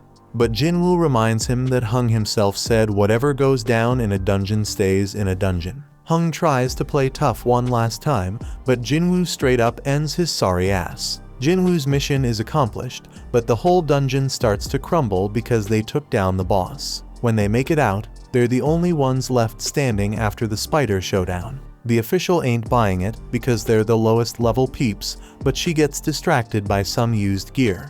Jinwoo can't believe he's getting rewarded for the bloody mess he just caused, and he realizes he gained a skill that scares the crap out of enemies and cuts their abilities in half. The no-nonsense official concludes that Leo survived because of his gear and assumes Jinwoo, the E-rank scrub, just hid somewhere. Leo gives props to Jinwoo for a job well done, and then it starts raining. Leo wonders if something's up, but the chill Jinwoo explains he's just happy he gave his sister an umbrella. Somewhere else, Woo gets told about this crazy incident where 6 hunters got wiped out, and only 2 of them made it out alive. It's pretty normal for hunters to dip when they're outmatched in dungeons, but he's hella surprised when he hears that these survivors actually took down the dungeon boss before bouncing. Wu straight up interrupts the dude before he can spill more, but then he gets hit with a bombshell. One of the survivors is none other than Jinwoo. Wu knows this shit involves the infamous Hung, which explains why he got dragged into this mess. Jinwoo rolls back home and lets his sister know that he's gonna cover their mom's hospital bills for a while. Gina thinks he must have scored big cash from his last raid, but she's like, hold up, bro, you ain't even injured. She figures he must have had a solid-ass team making it easy to take down the bad guys. Jinwoo admits that it was a piece of cake, not just because he was way stronger than them, but also because he didn't hesitate to finish them off. In the past, he would have looked for an escape route, but the new Jinwoo was ticked off at them for even thinking they had a shot against him. He wonders if leveling up made him bold, but he reminds himself that they were humans, not dungeon monsters. Gina snaps him back to reality, and he remembers why he's getting stronger. It's so he can stay alive and hold it down for his family. So if he had to do what he did in that dungeon again, he would. Just then, some harmful substance gets detected in his body, and he realizes it's from what he's drinking. But Jinwoo keeps sipping, and he notices he ain't getting drunk at all. Then a notification pops up, revealing a reward he got from that double dungeon. It cancels out any toxic or messed up conditions and amps up his regenerative abilities. He was too busy to check his rewards that day, but now it all makes sense why he grew his damn arm back. Shit's getting real, my friends. Later on, Jinwoo links up with Leo, who's all grateful for Jinwoo saving his ass. But Jinwoo's like, no kid, you don't owe me shit. Leo hasn't spilled the beans about what really went down in that dungeon, so Jinwoo ain't expecting any payback. But then Leo drops a bomb. He's putting together a strike team, but Jinwoo shuts him down before he can even ask him to join. Leo's begging Jinwoo to give him a chance, saying he just needs him for 19 raids. He spills that he wants to become a guild master, and to do that, he needs at least 20 raids under his belt. Leo's old man wants to start a guild for his construction company, and Leo's down to help however he can. Dungeons are mad dangerous, but the loot they hold makes it all worth the risk. It ain't just about mana crystals and essence stones, everything in a dungeon's got value. Jinwoo gets it. Having hunters rate dungeons for a company is a solid business move. Leo's dad wants an S-rank hunter as the guild master. But Jinwoo's hella surprised because there are only 7 rank hunters in the whole damn country. And to make it worse, the only S rank who ain't already in a guild is Min, and that dude's retired. This means Leo's pops must be planning to snatch an S rank from another guild. But Jinwoo warns him about that shit because he's just gonna make enemies with the guild he takes them from. It's a risky game, my peeps. Leo switches up his game to convince Jinwoo and straight up tells him he gonna need some backup for their raids, especially if he wants to keep his power under wraps. And that's a genius move because it'll be way more convincing to his old man if he succeeds rolling with a low-rank hunter like Jinwoo who's playing pretend. Leo shows Jinwoo the building they're planning to use as the guild headquarters and says it's worth a crazy amount of money, like 30 billion yuan. That's some serious dough, man. Leo wants to give it all to Jinwoo in exchange for his help in completing 19 raids. Jinwoo would have been all over that offer in the past, but things have changed since he became the only dude who can level up. He's dead certain he can reach S rank or maybe even higher the way things are going. But there's still too much unknown about his powers, and it would be too risky to team up with someone. So Jinwoo shuts it down and declines the offer. Leo ain't ready to give up just yet though. He promises to take Jinwoo's secret to the grave, but one look from Jinwoo sends chills down his spine, and he bounces. Meanwhile, Hung's younger brother Wang is super pissed about his brother's death and demands to know about the 2 survivors. His assistant Laura is straight up shocked when he asks what happens if he kills someone in another country, but she spills the beans anyway.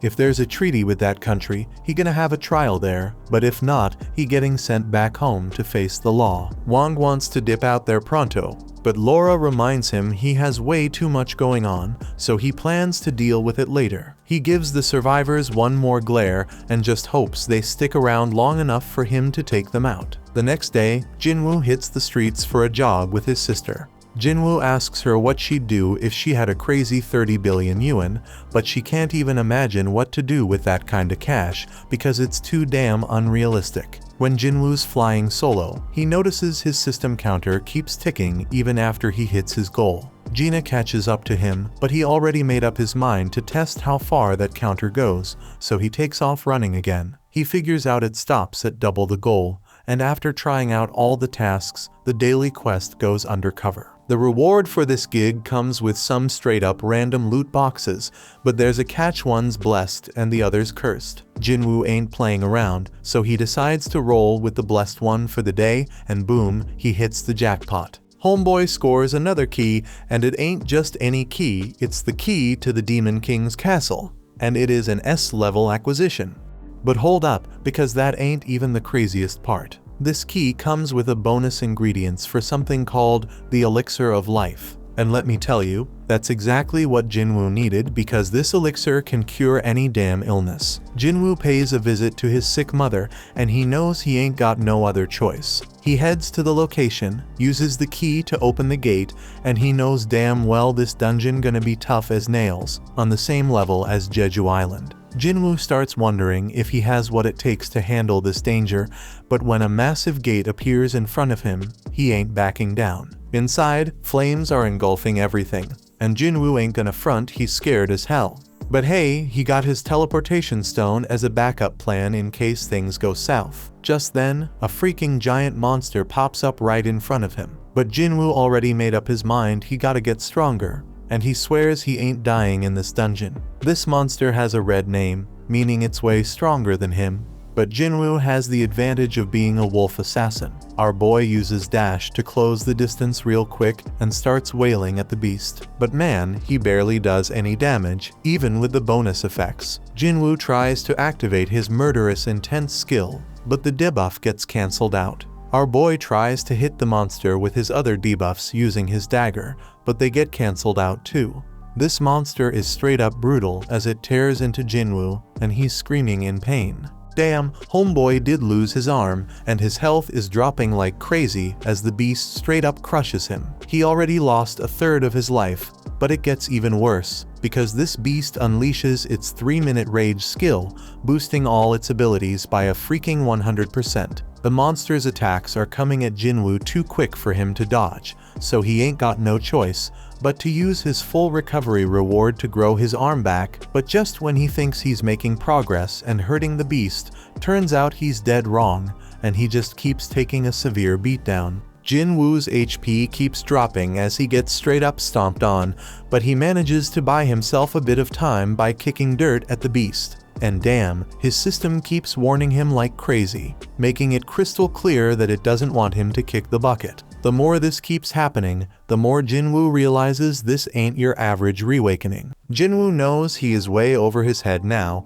so he decides to bust out the teleportation stone. But out of nowhere, Cerberus shows up and knocks that stone right out of his hand. Jinwoo's in deep trouble now, because he only got a few more hits before he's done for. The dude's brain is working overtime trying to think of a solution, and just when he's about to lose hope, he remembers he got a shop in his system. He quickly buys 3 healing potions, but here's the catch: they only heal 100 health points each. The poison he gonna face from fighting the snake pops right up in front of him, and he realizes he has no other choice but to give it a shot. Jinwoo chugs that poison like a boss, so the system picks it up as a harmful substance and detoxifies it. It's a complete success because Jinwoo's muscles stay intact, and now he takes 20% less physical damage. Cerberus ain't playing around, and it lands a straight devastating attack on Jinwoo. But Jinwoo ain't giving up just yet, man. Homeboy declares he can still move, and guess what? The 3-minute timer on the monster's rage skill is up. The effects wear off, and now the damage Jinwoo inflicted on its eye starts taking its toll on the beast. Jinwoo seizes the opportunity and starts landing multiple attacks, finally making a dent in that sucker. The beast almost chomps him up, but Jinwoo somehow manages to hold it back. Dude goes airborne, but that powerful monster smashes him right back into the ground. Jinwoo finds himself in a tight spot once again, with his health damn near depleted and Cerberus squeezing him between its teeth. But Jinwoo ain't done fighting just yet. He digs deep and keeps stabbing that beast, even as it tosses him around like a Zoro. Jinwoo keeps on attacking, pouring every ounce of strength he has into one final blow. And guess what? That's the knockout punch right there. Cerberus comes crashing down, and a notification pops up. It says Jinwoo has defeated Hell's Gatekeeper. Homeboy levels up several times and his wounds magically heal. Killing the Gatekeeper earns Jinwoo the key to the demon's castle. He figured that's what Cerberus was protecting, but then he gets hit with a mysterious notification. It's the recipe for the elixir of life, and it requires 3 ingredients found in the castle. Jinwoo's fight with Cerberus gives him a clear idea of his current strength, and he realizes something. If he were to venture into the demon's castle right now, he'd be 6 feet under for sure. Jinwoo concludes that he can't do it just yet, but he makes a promise he gonna come back real soon. After that, Jinwoo heads over to see his mom and wonders if he can really cure her eternal sleep disease. He ain't got none of the 3 things he needs for the elixir of life, but at least he knows where to find them. But damn, trying to enter the castle at his current level would straight up lead to his death. That's why he's gotta level up and get stronger, no doubt. To help with that, Jinwoo decides to roll with Leo on the 19 C rank raids he was talking about earlier. Jinwoo's got one condition though, and Leo's hella shocked when Jinwoo says they gotta do the raids just the 2 of them. No one else. But Leo says what the hell, because rank C gates require at least 8 team members to enter. But Jinwoo wants them to go with a hung strategy, so they gotta hire enough hunters to meet the quota. Leo's kinda hesitant because it could be risky as hell. But Jinwoo points out that if just the 2 of them can beat 19 raids, that's gonna be mad impressive, and it's all about impressing his old man. Leo agrees to go to hell and says he'll handle everything. In another spot, Shahi's getting her exercise on, running in circles, and taking a sec to gulp down some water and replenish her body's fluids. She ain't playing around because she knows someone's been creeping on her. So this dude named Yoon finally comes out of hiding and introduces himself. On the other side, Leo's dad tells Leo how shit's gone crazy since the gates showed up 10 years ago. The world's infrastructure can't even function no mo without the resources from them dungeons. Only the hunters can get those crucial resources, so they're hella important, and the Hunters Association keeps an eye on them. They oversee a lot of stuff, including managing the gates, but they are not the ones that benefit the most. The guilds are the ones raking in the dough from the dungeons, scooping up the vast majority of their vital resources.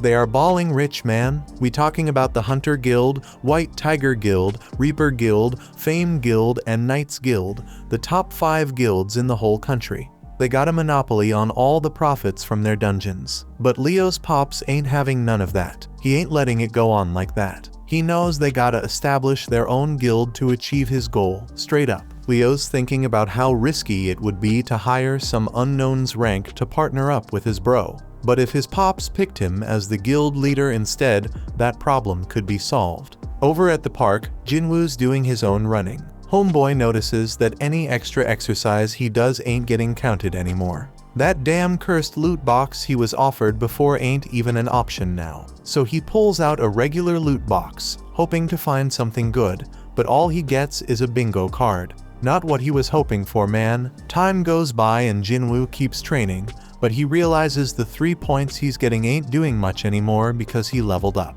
Leo still gotta get his shit together before they can enter the C-rank dungeons, but Jinwoo has a realization.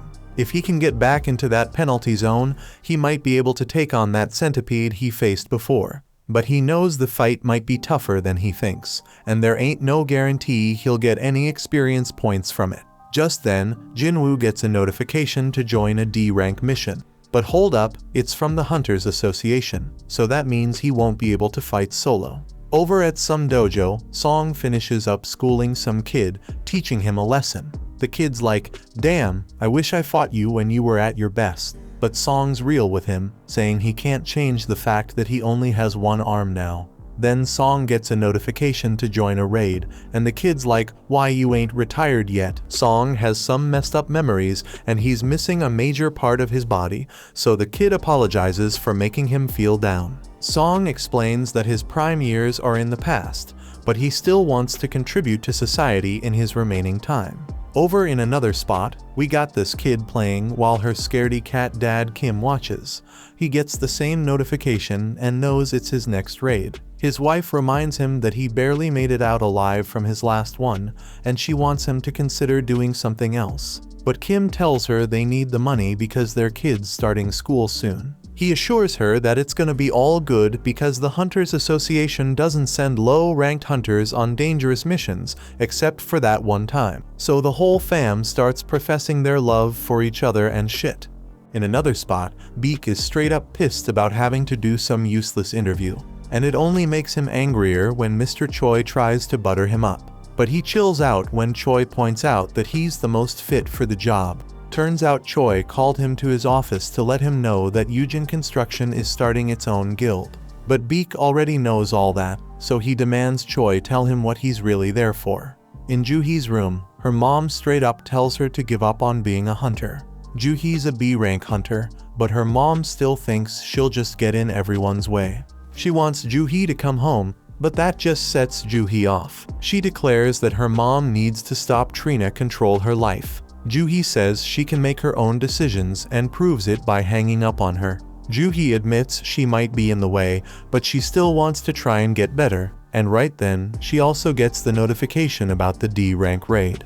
Back at the office, Chahi walks by Beak and tells Choi that some scout approached her. Turns out it was from Yujin Construction, and they wanted her to be their guild master. But she turned down the offer, though now she's curious about what they talked to Beak about. Beak's chilling at a bar, thinking about their convo. Jojo Island's been sealed off since that failed raid, and folks Trina forget about the terror it brought. Mr. Choi sees himself as the weapon of humanity, but he can never forget about Jojo Island and/or what happened there. He plans to clear the island soon, and for that, he needs Beak and the crew on the same page. They gotta get stronger, gather allies, and sway public opinion. That's why he set up the interview and had Chahi train new hunters. Choi reminds Beak that he left something behind on that island, jogging Beak's memory about losing his old friends. In a dark place, an ugly man is pleading with someone to eliminate people. At Jinwoo's house, Gina's straight up shocked by how busy he's been. The old Jinwoo used to need weeks to recover after each gate, so she's wondering if all his training is paying off. Jinwoo casually dips out on a mission without taking his gear, and she's worried because he's acting like it's just a regular trip to the sea. In another spot, Song's thinking about how he's a swordsman, but his awakened ability ain't got nothing to do with physical power. All them years he spent training in martial arts don't mean jack inside a dungeon. His magic focus powers make his sword useless against them magical beasts. Then out of nowhere, he bumps into Jinwoo and notices how different he looks. Jinwoo can't really explain why his leg's back, so Song assumes some high-ranked healer must have found him that day. Song ain't as lucky because too much time passed for his injury to heal. They reach the gate and are surprised to see it's a reunion. Kim feels ashamed to face them, but Song figures it makes sense after what he did. 5 survivors from that messed up day are back together, so he's wondering what the deal is. It's been a hot minute since Juhi saw Jinwoo, so she peeps how much he's changed too. Right then, some sketchy dudes roll up and start checking out Juhi like they have a thing for her. But Kong's there too, and he shuts them down, telling them to chill. Turns out these peeps are prisoner substitute hunters. Straight up hunter convicts Trina reduce their sentences. Song can't believe they gotta fight alongside criminals, but the woman assures them they won't be a problem. They were understaffed and had no other choice. Just in case though, Kong's rolling with them. He is a B rank, so if things go south, he can handle the 3 C rank criminals with ease. Jinwoo tells Juhi not to come along, but she ain't having it. The criminals get set free, and even they wonder if this is a good idea. Kong shuts them up again and reminds them what'll happen if they act up. He introduces himself to the others and promises he'll handle the criminals. Jinwoo lets Song take charge of the raid, and he appreciates it. Song takes full responsibility for failing that day and gives props to Jinwoo for being the only reason they all made it out alive. He thanks Jinwoo on behalf of all the survivors, but Jinwoo doesn't need it. Kim ain't got no objections to Song leading them, and Kong's staring at Jinwoo for some reason. Everyone gets ready to enter the gate, and Song declares the raid officially started. Inside the dungeon, the prisoners straight up handle those goblins like monster. Song Chul wonders who the real beasts are and shows off his own power. They eventually wipe out the whole group of goblins, and Song's impressed with how much stronger Jinwoo's become. Even Juhi notices that Jinwoo ain't been hurt yet, and she hopes nobody ends up needing her healing skills. Song's still amazed because Jinwoo's aura is on a whole different level. Kong leads them forward, but they come across a fork in the path. The dungeon's been easier than they thought, so they figure it's cool to split up. It's gonna be riskier, but they'll clear the dungeon faster. Jinwoo can sense the boss is down the left path, but he keeps it to himself. Because he ain't been leveling up much from those weak-ass goblins, Jinwoo suggests his group take the left path. They split up, but Kong's giving Jinwoo some weird-ass look. Kim's group members are a bunch of cowards, and Kim decides they gotta apologize to Jinwoo for ditching him on their first raid. They know he probably won't accept the apology, but Kim's determined to try because he wants to keep being a hunter. Down the other path, the prisoners straight up wipe out another group of goblins with ease. Kong, being all weird, asks if they could do the same against humans, but they make it clear it wouldn't make a damn difference. Here's the backstory. Kong found out some dude's daughter got assaulted by 3 dudes. The poor girl ended up taking her own life, and this guy's furious because those 3 scumbags will be free in just a few years. To make matters worse, those assholes are hunters, and they get to join raids to reduce their sentences. That shit's unfair as hell because his daughter ain't never coming home. So the man brings 3 million yuan and offers it to Kong to take out those 3 prisoners. Kong's gone straight up bonkers now, and he spills the beans to the prisoners about what he's gonna tell the inspectors when he dips out of the dungeon. He's gonna say the prisoners got wiped out by a gang of 100 goblins. Kim keeps going down his path, but he's shocked when it connects to Kong's path, and he finds Kong massacring the prisoners. Kong starts telling the prisoners he's been told to make them suffer, but Kim interrupts his crazy ass. Cold-blooded Kong takes out the last prisoner and decides he's gotta change his plans as he starts making his way toward Kim. Jinwoo's thinking about how Kong saw him at the hospital, and he just hopes the dude doesn't remember him. Just then, they hear screams, and they rush over to find the dead prisoners. Turns out Kang got eliminated too, and Jinwoo's shocked when he sees Kim in bad shape. Juhi works her healing magic on him, but Song can tell this ain't the doings of no magical beast. The weapon used was too damn sharp, and whoever used it purposely avoided finishing him off multiple times. Kim's given up on surviving, but Jinwoo reminds him he's got a family. Jinwoo demands he stay alive, otherwise he won't be able to keep blaming him.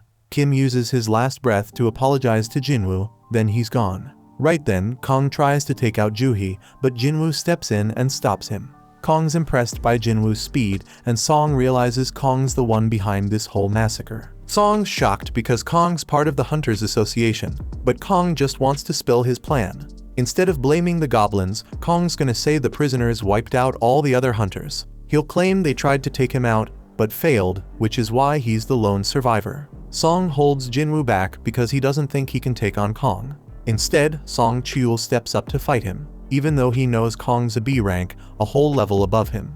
Juhi buffs Song up with strength, and he tries to use his sword skills to take Kong down. But damn, Kong manages to dodge every damn hit, and he gives props to Song Chul for knowing his shit. Jinwoo analyzes the situation and realizes Song Chul's holding his own, but he ain't fast enough to win.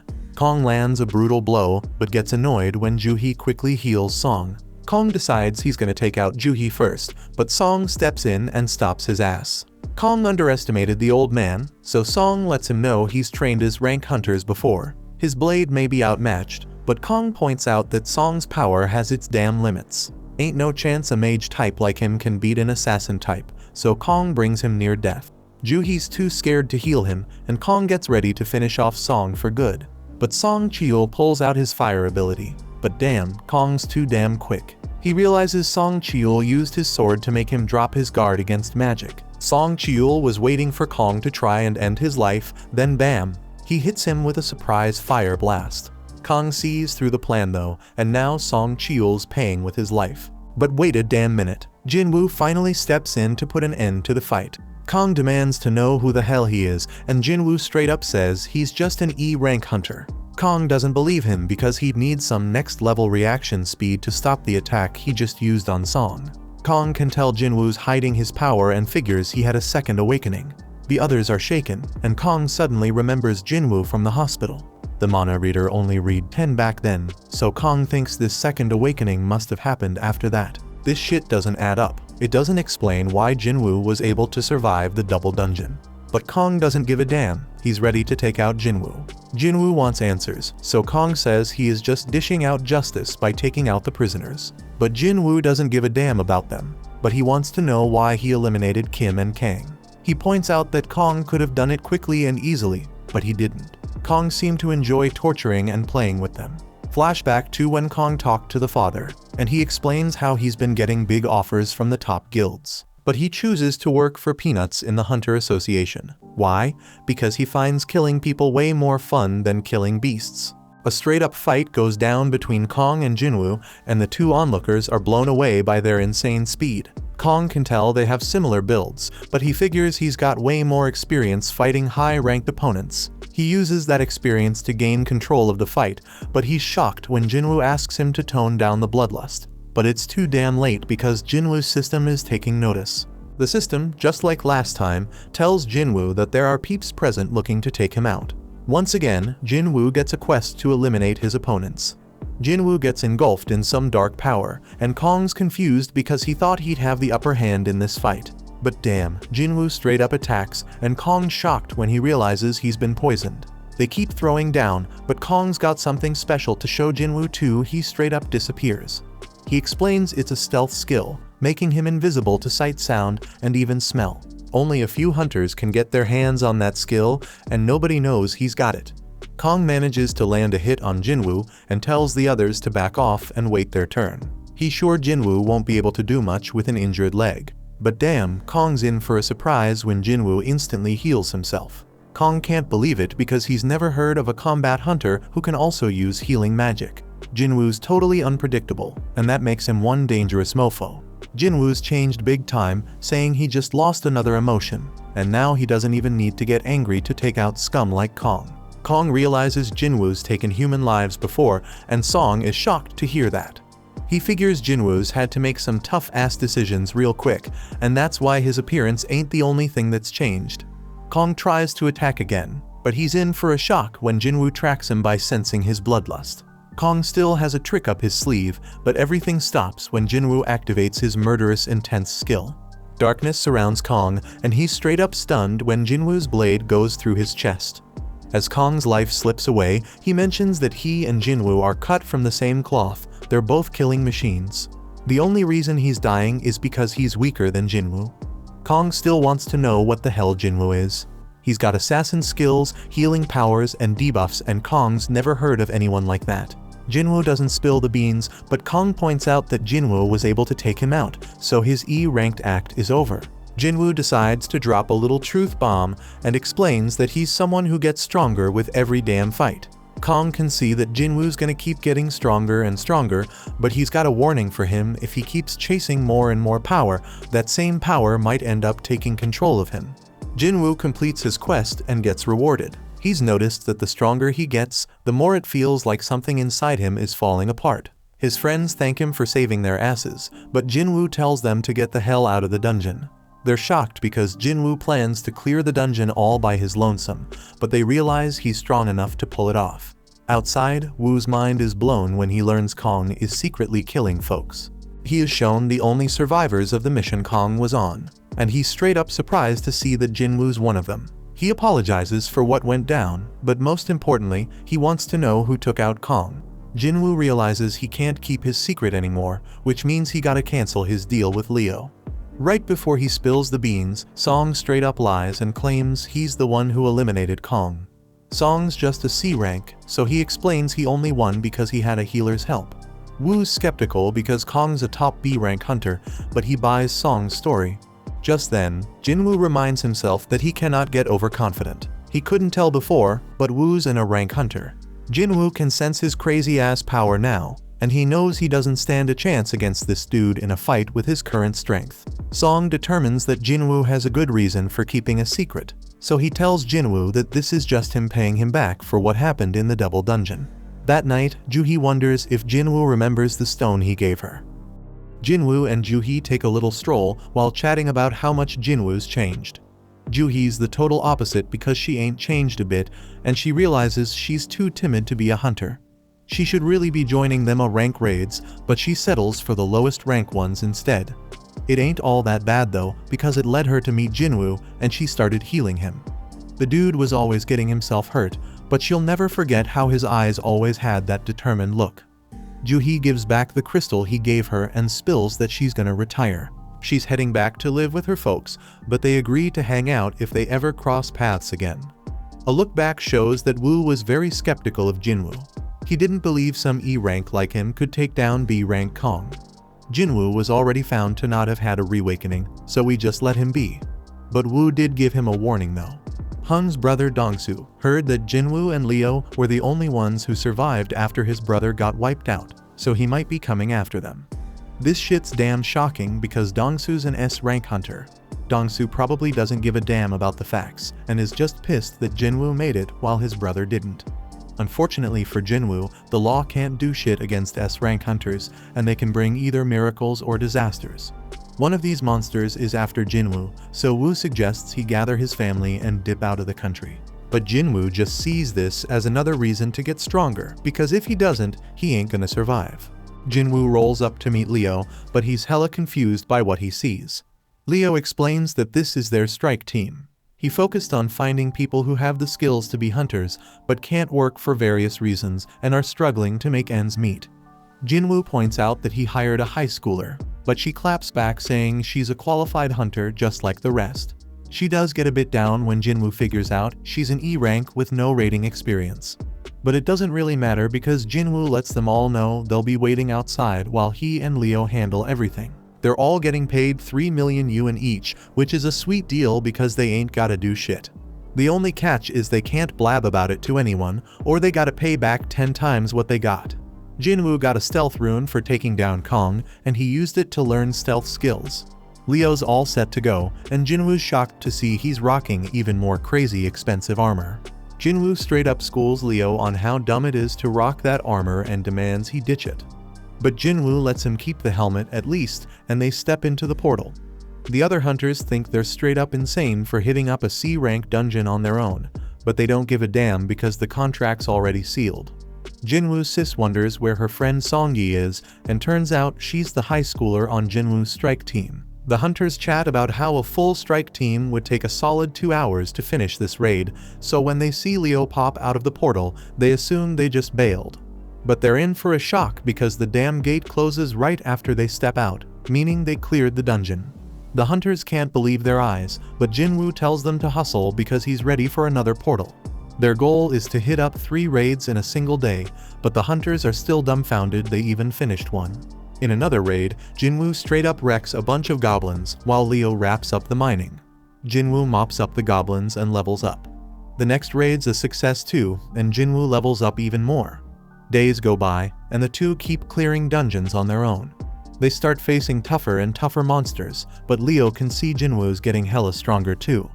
Jinwoo's stealth skill is hella handy, and his dash skill levels up. He gains a couple more skills and finds out they're straight up powerful when he uses them on a wolf. Jinwoo's got a bunch of new skills now, but his mana ain't enough to use them for long. He chugs a potion for that and decides he's gonna focus on boosting his intellectual abilities moving forward. He also decides against heading back to the Demon Castle right now, because he considers himself somewhere between a B rank and a rank hunter. Just then, the system reveals that he has reached the required level for a job change quest. Somewhere else, the boss of another guild named On gets word that there's a strike team splurging double the market rate to snag some C rank gates. Their leader's this rich kid Leo, but their team seems like a random mix. On recognizes the name Jinwoo from the double dungeon incident, and he gets this feeling that something interesting is going down. Meanwhile, Jinwoo and Leo come out of another portal victorious. Jinwoo wonders if Songyi has some eye problem, but she says it's nothing. Back with On, his assistant is straight up shocked when he hears On thinking that Jinwoo's had a reawakening. Jinwoo managed to survive 3 major disasters, and every time there was a damn high body count, but he always made it out alive. Reawakening's the only explanation, so On heads out to scout this promising rookie. On rolls up at Jinwoo's portal, but he's hella shocked because it looks like they're having some sort of picnic. Song-Yi explains the area's off-limits and makes it clear she's a hunter. She admits she's part of the strike team, and An's mind is blown when he realizes Jinwoo straight up left the whole crew behind to enter the dungeon solo. An thinks Jinwoo could be his biggest discovery yet, but he surprisingly just leaves. The dudes step out the gate, and Jinwoo spills to Leo that he's swamped tomorrow and can't make it for any raids, so they hold off on a few. Then we get a glimpse of this super weird scene, and Mr. Choi wakes up from that nightmare. He peeps at some paperwork and figures out it's almost time for the recon mission on Jojo Island. Jinwoo wraps up his day of raiding, and An introduces himself as the manager of the White Tigers Guild. The White Tigers Guild is one of the top guilds in the country, always hunting for new talent. An thankfully gets right to the point and offers to pay Jinwoo double what Eugen Construction is paying him if he joins his guild. An's hella confident Jinwoo's in E rank and can't turn down that offer. But he's in for a surprise when Jinwoo wants to know the worth of the White Tigers Guild headquarters. It's worth a cool 50 billion, so the dude's mind is blown when Jinwoo reveals that a construction company's hooking him up with a building worth 30 billion. Jinwoo backs up his claim with evidence, but An reveals that he isn't qualified to offer them their 50 billion building. Jinwoo loses interest and bounces, but he's curious how An got wind of him. Jinwoo puts fear in this dude, making sure he ain't snooping around, and then vanishes. An realizes that Jinwoo used stealth to cut him, and he's hella shocked when he considers Jinwoo's reawakening with that stealth ability. Jinwoo tells him not to turn around, so An explains he's just digging into who's buying up all the gates. Jinwoo demands to know who else knows about him, and An spills it's just him and one of his peeps. Jinwoo warns that if word starts spreading about him, they'll be the first suspects on his list. An agrees to keep everything on the down low, so Jinwoo reveals himself again. Jinwoo gotta keep snatching the gates for a while, but that's causing problems for the guild because they need to train new recruits. Jinwoo agrees to let them cop 3 gates from him, but An's straight up shocked when Jinwoo tells him they gotta cough up 300 million yuan for each. The dude begs Jinwoo to drop it to 200 million, and Jinwoo surprisingly agrees. They seal the deal for 3 gates, but their interaction ain't over because Jinwoo wants to hook An up with something. He tells An to close his eyes and open his mouth, and then Jinwoo hands him a healing potion for that cut on his face. Jinwoo reveals he trusts An, but he reminds him to keep his trap shut. An's assistant wonders how it went down, and An tells him he thinks Jinwoo might be an even bigger deal than he originally thought. The next day, Leo confirms they got the 600 million yuan. Leo points out they were gonna ditch the gates anyway, so he can't believe Jinwoo managed to score so much cash for them. Leo wants to know more, but Jinwoo says it's a trade secret. Back with the White Tiger Guild, An realizes Jinwoo played him, because now there's a bunch of C-rank gates that have appeared selling for less than 70 million yuan. Jinwoo sends him a message informing him that they are now on an equal footing after spying on him. An realizes Jinwoo ain't someone to mess with, but he's glad he got his contact info. Elsewhere, we see Jinwoo heading out on a road trip to find out what this job change quest is all about. Jinwoo arrives in some forest far away from civilization because he has no clue what to expect from the job change quest. He already tackled 2 dungeons with keys, but those were mandatory quests like the penalty and emergency ones. But this job quest? It's optional, and they even gave him time to decide.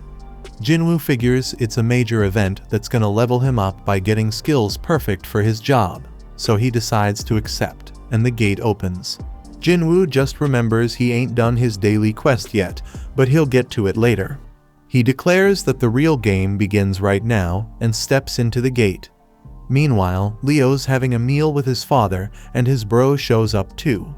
Inside the dungeon, Jinwoo realizes he can't use potions or fully recover. He won't be able to leave until the quest is complete either, so he will have to be very careful. Suddenly, he hears something coming his way, and he gets ready for action. Turns out it's an armor-type beast, and Jinwoo wastes no time attacking it. But damn, his attack does nothing, and he was caught off guard by the monster's power. Jinwoo tries another hit, but it's still useless. He dodges a bunch of attacks and declares that he's faced stronger creatures with even tougher defenses. Jinwoo then uses his bare hands and tears the monster apart. Jinwoo ain't too thrilled because he basically wasted 1 use of his fatal strike skill. But he can't stay mad for long because he has some company. Meanwhile, Leo's dad wonders how Jisung's guild establishment efforts are going. He heard that all the S-rank hunters he reached out to turned him down. That's true, but Jisung explains he's talking to hunters from other countries. Leo realizes that this will be more competition for him, and he is shocked when Jisung reveals that he knows he has been working on something in secret. Jisung warns Leo not to get in his way because he knows what's up. Leo stays quiet, but he's certain Jisung wouldn't be talking like that if he knew how powerful his partner is. Back in the dungeon, Jin-woo straight up wrecking them monsters. He knows he's gonna need a rest soon, but he senses something and takes out another monster. He can't believe it was using stealth, and to top it off, a mage with light magic shows up. It's all kinda strange because Jin-woo feels like he's reliving his old battles with the first monster's armor and these monsters' skills. The quest turned out way tougher than he expected, but he ain't one to back down.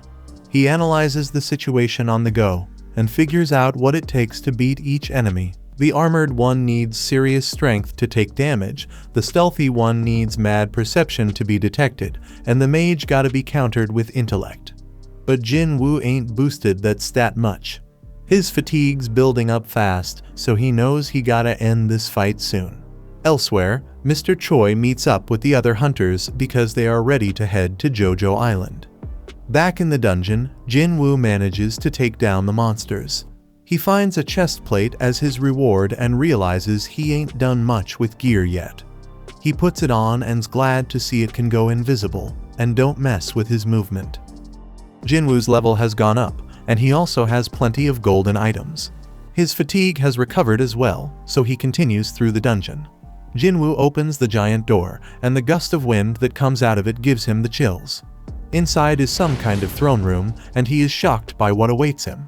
The sound he hears and the presence he feels make his whole body remember something. The pressure he's feeling is on the same level as that double dungeon craziness. Jin-woo can't believe it because all that intensity coming from just one opponent. This enemy, a knight commander called Igris, got his name in red, and Jin-woo knows this dude ain't like any enemy he ever faced. Igris instantly attacks with intense speed, and Jin-woo is shocked to see that this guy chops through pillars like they are tiny tree branches. This monster overpowered Jin-woo quickly with his next hit, and Jin-woo had no chance of keeping up. He getting tossed around like a rag doll, and Jin-woo can't believe what a freaking monster this guy is. Jin-woo shows his insane speed as he throws a barrage of attacks, but his blade does nothing against the knight's armor. Jin-woo is barely able to block one attack, but he gets thrown back. He realizes they matched in speed, but Igris way more powerful than him. This dude was hella dangerous, and Jin-woo wondered if he got any shot at beating him. Jin-woo ain't too sure he can win without a weapon, but he only has one idea to deal some damage through Iggy's armor. He puts away his dagger, and to his surprise, the knight tosses his weapons aside too. Meanwhile, Mr. Choi gives a call to the chairman and shows his gratitude for approving the operation. The chairman warns him to stay careful, but Mr. Choi already knowing the danger involved. He is aware that this expedition is just about checking the threat levels. They're gonna poke at the enemy and see how they react. Mr. Choi staying diligent as always, and he explains that it's because the last raid on Jojo Island ain't really ended for him. Back in the dungeon, Igris wastes zero time crushing Jin-woo. He tosses Jin-woo around like he's some kind of toy, landing a barrage of punches on him. Jin-woo gets sent flying through a wall, and he is straight up shocked by his opponent. He blocked all them punches, but still feels like he lost 500 HP. Jin-woo is glad he rocked that armor because he'd be 6 feet under if he hadn't. He gotta admit he can't overpower this dude, so he decides to amp up his speed instead. Jin-woo flies around him and manages to finally push him back. He throws out a bunch more attacks, but it becomes crystal clear he ain't catching this guy again. The dude keeps tossing him around, and Jin-woo notices his skill also boosting his defense. He's still getting wrecked by this dude, getting dragged back into the room, but Jin-woo keeps fighting back. His efforts start paying off when Jin-woo pulls off a sick move, landing a kick straight to Iggis's head. Jin-woo realizes this might actually backfire on him, and the knight comes at him even harder. Jin-woo just keeps taking a straight-up beatdown, getting tossed onto the throne while Iggis looms over him. Back home, Gina leaves some dinner for Jin-woo and goes to study. We also catch a glimpse of Jinwoo's mom at the hospital. But back with Jinwoo, he is in really bad shape as the knight grabs his sword, ready to end Jinwoo's life. He went in for the kill, but Jinwoo was swift as hell, stopping him with just one hand. Jinwoo declares that he hasn't lost yet and pushes Igris back. He summons his blade and manages to stab the knight through the gap in his helmet. Jinwoo puts all his power into pushing Igris back and slamming him against the wall. The knight tries to use Jinwoo's blade, but Jinwoo stops him, saying his dagger doesn't switch owners. It just goes back to his inventory, where he can summon it again.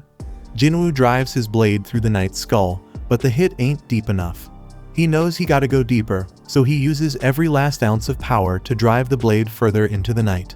Jinwoo pulls out all his fatal strikes and lands the most powerful blow he ever dealt. The knight has gone completely limp. Jinwoo takes out his blade, and a notification pops up saying he won the fight. Jinwoo realizes there's a huge gap between them in every category, and he knows his win was a straight-up fluke. If he made just one mistake, he'd be 6 feet under.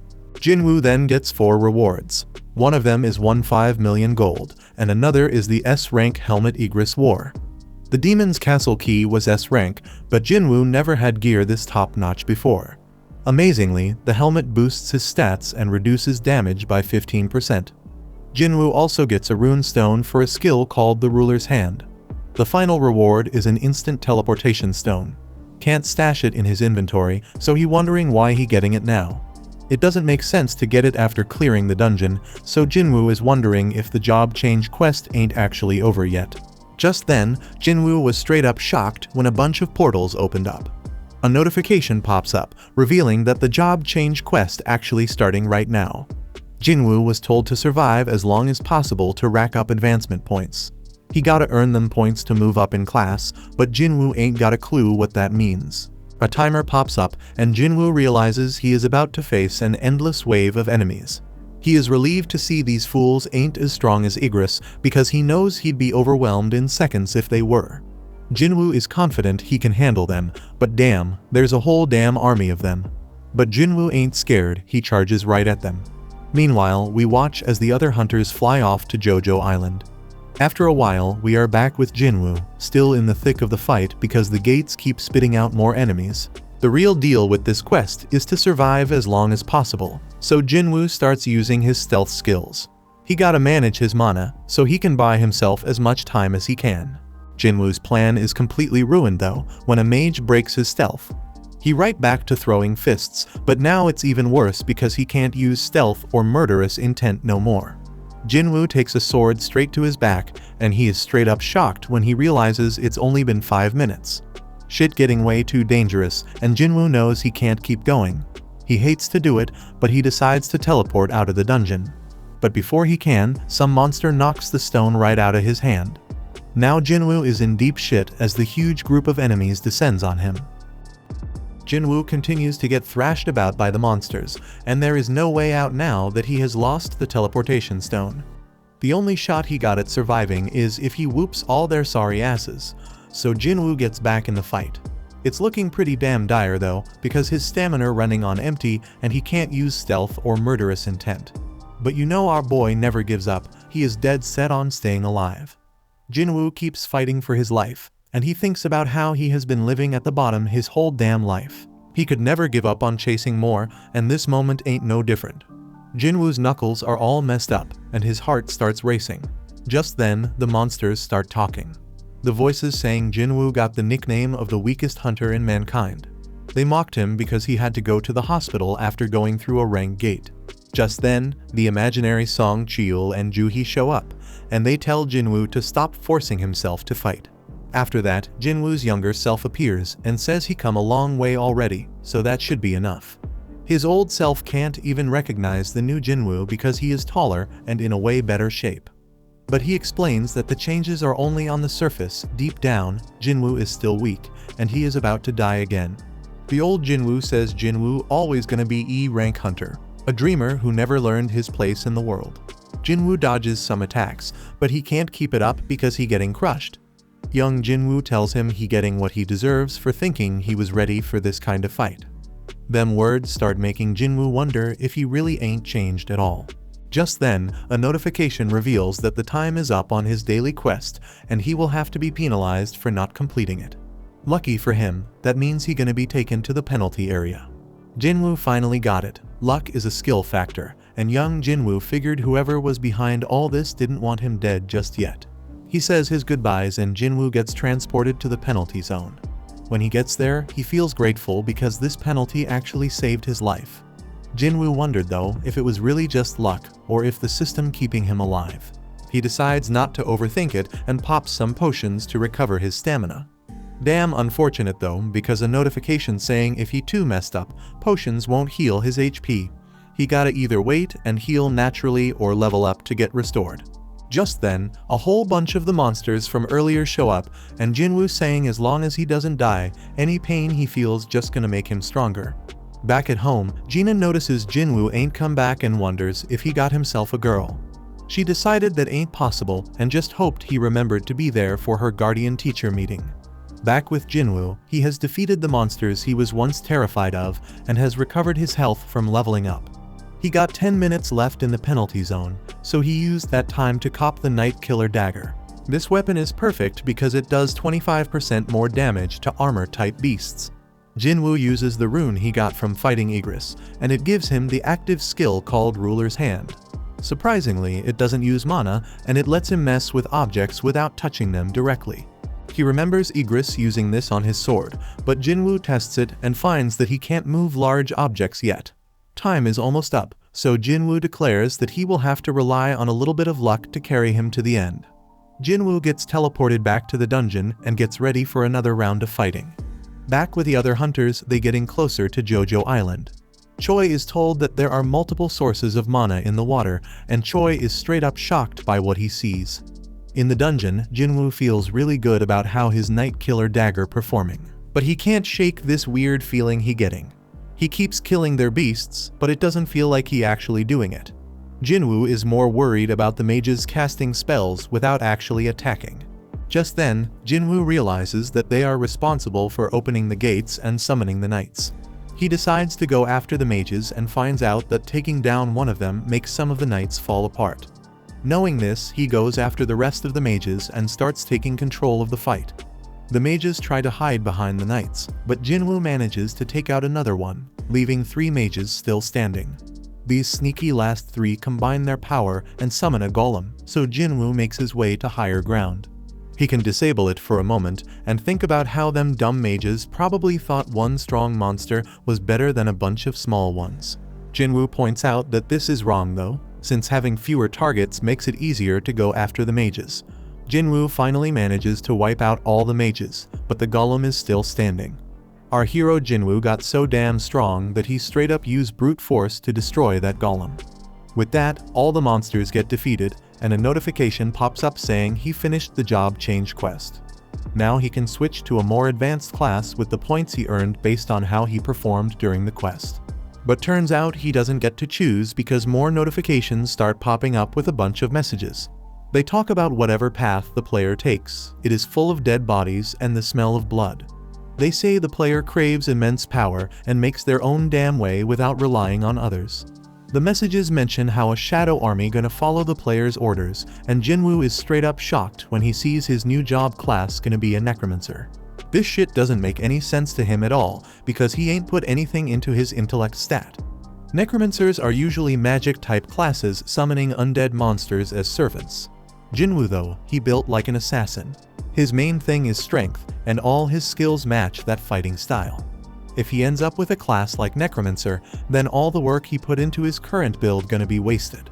But just then, Jinwoo feels relieved when he sees he can reject it. He says no, but the system points out that Necromancer is a hidden class and asks him again if he really want to decline it. Jinwoo takes a second to think about it and wonders if it is a hidden class means it has some special power. Jinwoo wished he had an example to compare it to, and he realized it was pretty damn similar to the summoning magic the mages were using. Encountering them seems like too much of a coincidence, so Jinwoo wonders if this job change quest was pre-arranged by the system. The whole idea of summoning beasts like mages got him really interested. Them mages ain't all that strong on their own, but Jinwoo knows he is. Ain't no rule saying necromancers can't be frontline fighters, and that's exactly what he gonna do. Jinwoo figures if classes work like stats, then as he levels up, his necromancy skills gonna level up too. That means the Shadow Army the system talking about gonna get stronger too. Jinwoo getting hyped up thinking about not solo leveling anymore, so he decides to accept the necromancer class. Just then, some dark power burst up from under his feet, and the system started awarding him points based on his performance. Jinwoo did amazingly well during the quest, so his total advancement points exceeded the class threshold. The dark power erupts even more, and Jinwoo starts floating because the advancement is about to be complete. Jinwoo is then shocked when he sees that he already moved on from the Necromancer class, all the way to the Shadow Monarch class. He also got unique class skills and 10 ability points. Jinwoo wonders if the quest is finally over, but he begins to hear sounds that seem to be coming from people in pain. Now Jinwoo can see this dark shadow coming from the monsters, and he can use his skill called Shadow Extraction on them. First thing, he gotta pick a command word, so he goes with Arise. As soon as he says it, Jinwoo is straight up ecstatic when he sees the first members of his Shadow Army. Apart from Shadow Extraction, Jinwoo has another skill called Shadow Storage. Shadow Extraction lets him drain some of his mana to create Shadow Soldiers, and Shadow Storage lets him keep them soldiers and summon them whenever he wants. The only thing Jinwoo gotta be careful about is that the extraction can fail depending on the strength of the target and how long they have been dead. There is more to this ability, because Jinwoo sees he summoned both knights and mages, and they come in different ranks too. Jinwoo gets all excited thinking about whether he can even extract his rank shadows and if they are as strong as they were in real life. Jinwoo rushes to Igris and finds out extraction is possible. There is a limit to how many extractions he can do and how many he can store, so Jinwoo lets out 11 soldiers. Jinwoo turns back to the Knight Commander, Igris the Blood Red, and says the word Arise. Igris' shadow starts coming out, but then this huge burst of power pushes Jinwoo back and the extraction fails. Jinwoo only had 2 more tries left, but his second attempt failed too. Back at the Hunters Association, Goto reminds Woo that hunters can never grow their power unless they undergo a reawakening. That's why they train their combat skills and gather allies. Back with Jinwoo, he talks to Igris and reminds him that he is a warrior. Slicing down enemies with his sword is his damn purpose in life, and Jinwoo damn sure doesn't want to just sit around and waste away. Jinwoo straight up declares that if Igris needs someone to dedicate his sword to, then he should serve him. Jinwoo uses his last shot and once again tells Igris to arise. A whole lot of power burst out of Igris' dead body, but this time it was different. Igris' shadow came out, and Jinwoo got the chance to give his level knight a name. Jinwoo shows respect and gives him his old name Igris. At the same time, Go explains that reawakenings happen every damn day, and he hopes this gonna bring forth a hunter that breaks all expectations. Right at that moment, Igris and the rest of Jinwoo's Shadow Army kneel before him. Jinwoo is straight up amazed by the sight and declares that they all riding with him now. Back with the other hunters, they finally reach Jojo Island. Choi examined one of the red ants from that messed up raid, and he was straight up shocked by what he saw. He says the monsters are evolving, and we see that the ants have grown wings. The story then continues with Jinwoo sleeping in late only to be jolted awake by a call from Gina. Hearing his groggy voice, Gina immediately knows he's still in bed and asks if he even realizes what time it is. Glancing at the clock, Jinwoo notices it's already 2 in the afternoon, so Gina quickly reminds him that her parent-teacher meeting is today. Later, Jinwoo arrives at the meeting looking surprisingly well dressed. Gina is stunned by how dashing he appears, prompting Jinwoo to wonder if something's wrong, but Gina reassures him it's not that, it's just unexpected. He then explains that he just had to dress appropriately since showing up in sportswear wouldn't be suitable. Gina muses about how much people can change, and as they walk through the school halls, Jinwoo garners attention from the girls around, leaving them whispering in curiosity. Gina, noticing this, teases him about not having a girlfriend yet, offering to introduce him to someone, but he angrily dismisses the idea. Later, Jinwoo meets with Gina's teacher, who is full of praise for her. The teacher describes Gina as an exemplary student and role model, noting her strong performance in mock exams. Confident that Gina can get into medical college, she advises Jinwoo not to pressure her too much, and Jinwoo agrees. But before the meeting concludes, the teacher asks Jinwoo what he would do if Gina awakened and wanted to become a hunter. Jinwoo's response is immediate and firm that he wouldn't allow it. The teacher expected such an answer and mentions she has a favorite ask. The story then transitions to Jinwoo meeting Song-yi, who is surprised to see him. Jinwoo reveals he is Jina's brother, and Song Yi quickly pieces together that the teacher must have sent him to convince her to quit being a hunter. She defiantly refuses, saying she won't quit or return to school. Jinwoo points out that as an E-rank hunter, she won't have many opportunities to earn money. And while she may have made good money as part of his assault team, that was an exception. Song Yi frustratedly tells him to leave if all he plans to do is lecture her. And she even throws his rank back at him, reminding him he's also E-rank. Jinwoo then calmly states that he's not here to lecture or convince her to quit. Instead, he asks her to follow him. Elsewhere, Jinchul greets Dongsu upon his arrival in Japan, surprising Dongsu with a personal reception. Dongsu sarcastically notes that the chief of the Hunter Association himself has come to welcome him, but Jinchul wastes no time and directly asks how long Dongsu plans to stay. Dongsu reassures him not to worry as he won't be around for long. Jinchul, however, is skeptical, noting that Dongsu has returned to the very country he betrayed, ostensibly just to meet two specific individuals. Dongsu smirks, confident that Jinchul knows the truth. His visit isn't just to see them. And he eerily suggests the surveillance team should turn a blind eye to whatever happens to those two in a dungeon, revealing his intent to eliminate Jinwoo first and then Leo. And he confidently remarks that Jinchul's abilities won't be enough to stop him, and Jinchul simply responds that he is just doing his duty. Elsewhere, we see some monsters being unloaded from the chopper that Guild Master Choi and the others took from near Jojo Island, and then Choi briefs the chairman of the Hunter Association on the situation. He explains that the monsters had been attempting to cross the sea to reach the mainland but couldn't sustain flight and fell into the water. Choi then warns that if left unchecked, these creatures might one day succeed in crossing over, but Gunny promises to do whatever it takes to prevent that from happening. The scene then cuts to Jinwoo, who meets up with Sang. Sang, surprised by the unexpected call, comments on how rare it is to hear from Jinwoo and notices Song Yi is with him. Jinwoo then apologizes for the sudden request, but Sang assures him it's fine, though he's curious about Jinwoo's interest in observing their training. Sang then points to a nearby gate, explaining that it's a level C gate that just appeared recently. As they talk, an impatient man interrupts, grumbling that they should start the raid already since this isn't a picnic. Jinwoo glances at him curiously, and Sang introduces him as Kim Chul, an A-rank hunter with the role of a tanker. Sang adds that Kim Chul is the leader of the assault team, and it's clear that Kim Chul is annoyed about having E-rank hunters tagging along to watch his raid. Kim Chul's displeasure is obvious, and Sang tries to smooth things over by explaining the team composition to Jinwoo. The raid consists of 1 rank A hunter, 5 rank Bs, and 2 rank Cs, making a total of 10 people, including Jinwoo and Song Yi. Jinwoo isn't thrilled about the large group since his main purpose was to show Song Yi the harsh realities of dungeon raids, but with so many participants it might dilute the experience. Sang's assistant then advises Jinwoo to stay on the sidelines and let the newcomers gain practical experience, and Jinwoo agrees. The team then enters the gate, but Jinwoo immediately senses something off, and he notices the gate behind him behaving strangely as it begins to glow red. He then realizes what's happening and tries to escape, managing to squeeze his head out to warn Sang to contact the assault team. But then the gate pulls him back inside again. Sang then quickly contacts Baek, informing him of the red gate, and Baek immediately sets out to assist.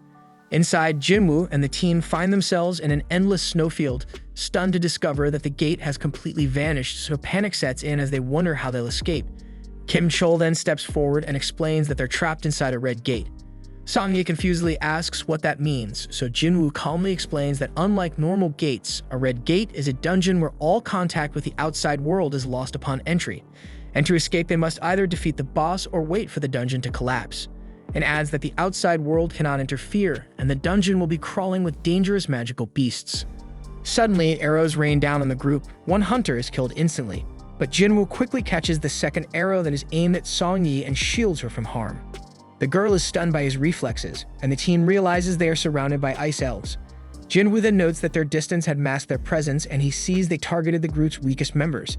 And he acknowledges that if this had happened 2 months ago, he wouldn't have survived. The ice elves then retreat, leaving Song Yi confused, so Jinwoo explains that ice elves are ruthless predators known as ice slayers among hunters, feared for their brutal efficiency. Kim Chul then takes charge, announcing that no help will be coming in this place and insists they follow his commands if they want to survive. He then claims that he can't manage the entire group, so he proposes splitting into 2 teams, arguing this will improve their chances. He warns that staying in one place risks freezing to death and insists he can protect those who go with him. Most of the group agrees to go with Kim Chul, but he quickly singles out the weaker members, refusing to take them along, and he explains that their presence would slow the team down. He then states that one day in this dungeon equals an hour outside, and it could take months to defeat the boss or wait for the dungeon to collapse. And with a cold, dismissive tone, he labels them as dead weight, so he is going to leave them, but he promises to come back for them once the boss is defeated. One girl in the group decides to stick with Jinwoo, and Kim Chul thinks that's a stupid move, but she is sure that Kim Chul didn't notice the arrow earlier and quietly whispers to Jinwoo that she noticed his earlier reflexes, convinced he's much stronger than he seems, and she thinks that he is even a rank or even higher, but Jinwoo doesn't confirm or deny it. Kim Chul then declares he'll take the main road, assuming it's the best route, so Jinwoo offers to lead his team through the forest. After some time, Kim Chul's group notices claw marks on the trees, so he confidently declares that they've entered Ice Bear territory and smugly remarks that the E-rank team will likely be killed. Soon after, they sense ice bears nearby and the group quickly finds themselves surrounded. One of the massive creatures charges, but Kim Chul blocks the attack with his shield and cleaves the bear in half with his axe. And without hesitation, he moves to engage the other two bears, maintaining his confidence. Meanwhile, Jinwoo's group is stopped by the girl, who points out similar claw marks. She warns them that they're in Ice Bear territory and suggests they turn back to avoid an encounter. Jinwoo disagrees, suggesting instead that they press deeper. He explains that since this is Ice Bear territory, they'll only need to worry about the bears, which are weaker than the elves that wait outside. The girl thinks it over and realizes Jinwoo is right. No other magic beasts would enter this area because of the bear's dominance. As they move forward, the air grows colder, so Jinwoo pulls coats from his inventory using subspace magic, handing them out to everyone. The group is amazed at his ability, putting on the warm coats with gratitude. But Songye, still puzzled, asks Jinwoo who he really is. Jinwoo avoids the question, reminding her that he brought her here so it's his responsibility to protect her, but he requests that she and the others not ask further questions. Just then, a massive ice bear emerges from the shadows, so Jinwoo steps forward and changes his title to Wolf Assassin as he prepares for the fight. Meanwhile, outside the gate, Baek observes the ominous red glow and concludes that this gate is bad news, and he doubts that anyone but high-ranking hunters could survive. He then places his hopes on Kim Chul, believing his rank might give the assault team a chance. But Sag informs him that in addition to the official assault team, others entered the gate, including Jinwoo. Baek then curiously asks Jinwoo's rank, and Sang replies that Jinwoo is officially E-rank, though he suspects he may have reawakened, though Jinwoo has never confirmed it. Baek isn't optimistic about Jinwoo's chances, but then Dongsu arrives with Jinchul. Baek is visibly displeased to see Dongsu, questioning why he's here when he's supposed to be in America. Dongsu ignores the question and instead challenges Baek, asking why an E-rank hunter was allowed into the gate when he isn't even part of their guild. Dongsu makes it clear he's referring to Jinwoo, leaving Baek wondering how Dongsu knows him. Dongsu scoffs at the red gate, lamenting that Jinwoo will likely die inside before he gets the chance to meet him. Jinchul, observing Dongsu's frustration, muses that Jinwoo is fortunate to be inside the gate, sparing him a confrontation with Dongsu. However, Jinchul doubts Jinwoo's chances of making it out alive. Inside the gate, Jinwoo finishes off the last of the ice bears, earning another level up. His team and the girl are left stunned and wondering who he is, but he remains tight-lipped. Later, the group gathers to eat roasted bear meat, and they are astonished that Jinwoo managed to take down so many bears alone. The girl warns that they can't afford to relax just yet, as the lair of the monsters must be nearby. Songye, on the other hand, is baffled by Jinwoo's behavior, questioning why Jinwoo has gone out for exercise after dinner, even though he just fought such an intense battle, so she remarks on how strange he is, and the others agree. Elsewhere, we see Jinwoo standing outside the lair of the ice bears, ready to test his shadow army. He summons them, watching as they charge forward. The shadows easily cut down the bears, but some of the creatures fight back fiercely, managing to rip apart parts of his army. However, the shadows regenerate quickly using Jinwoo's mana and return to the fight.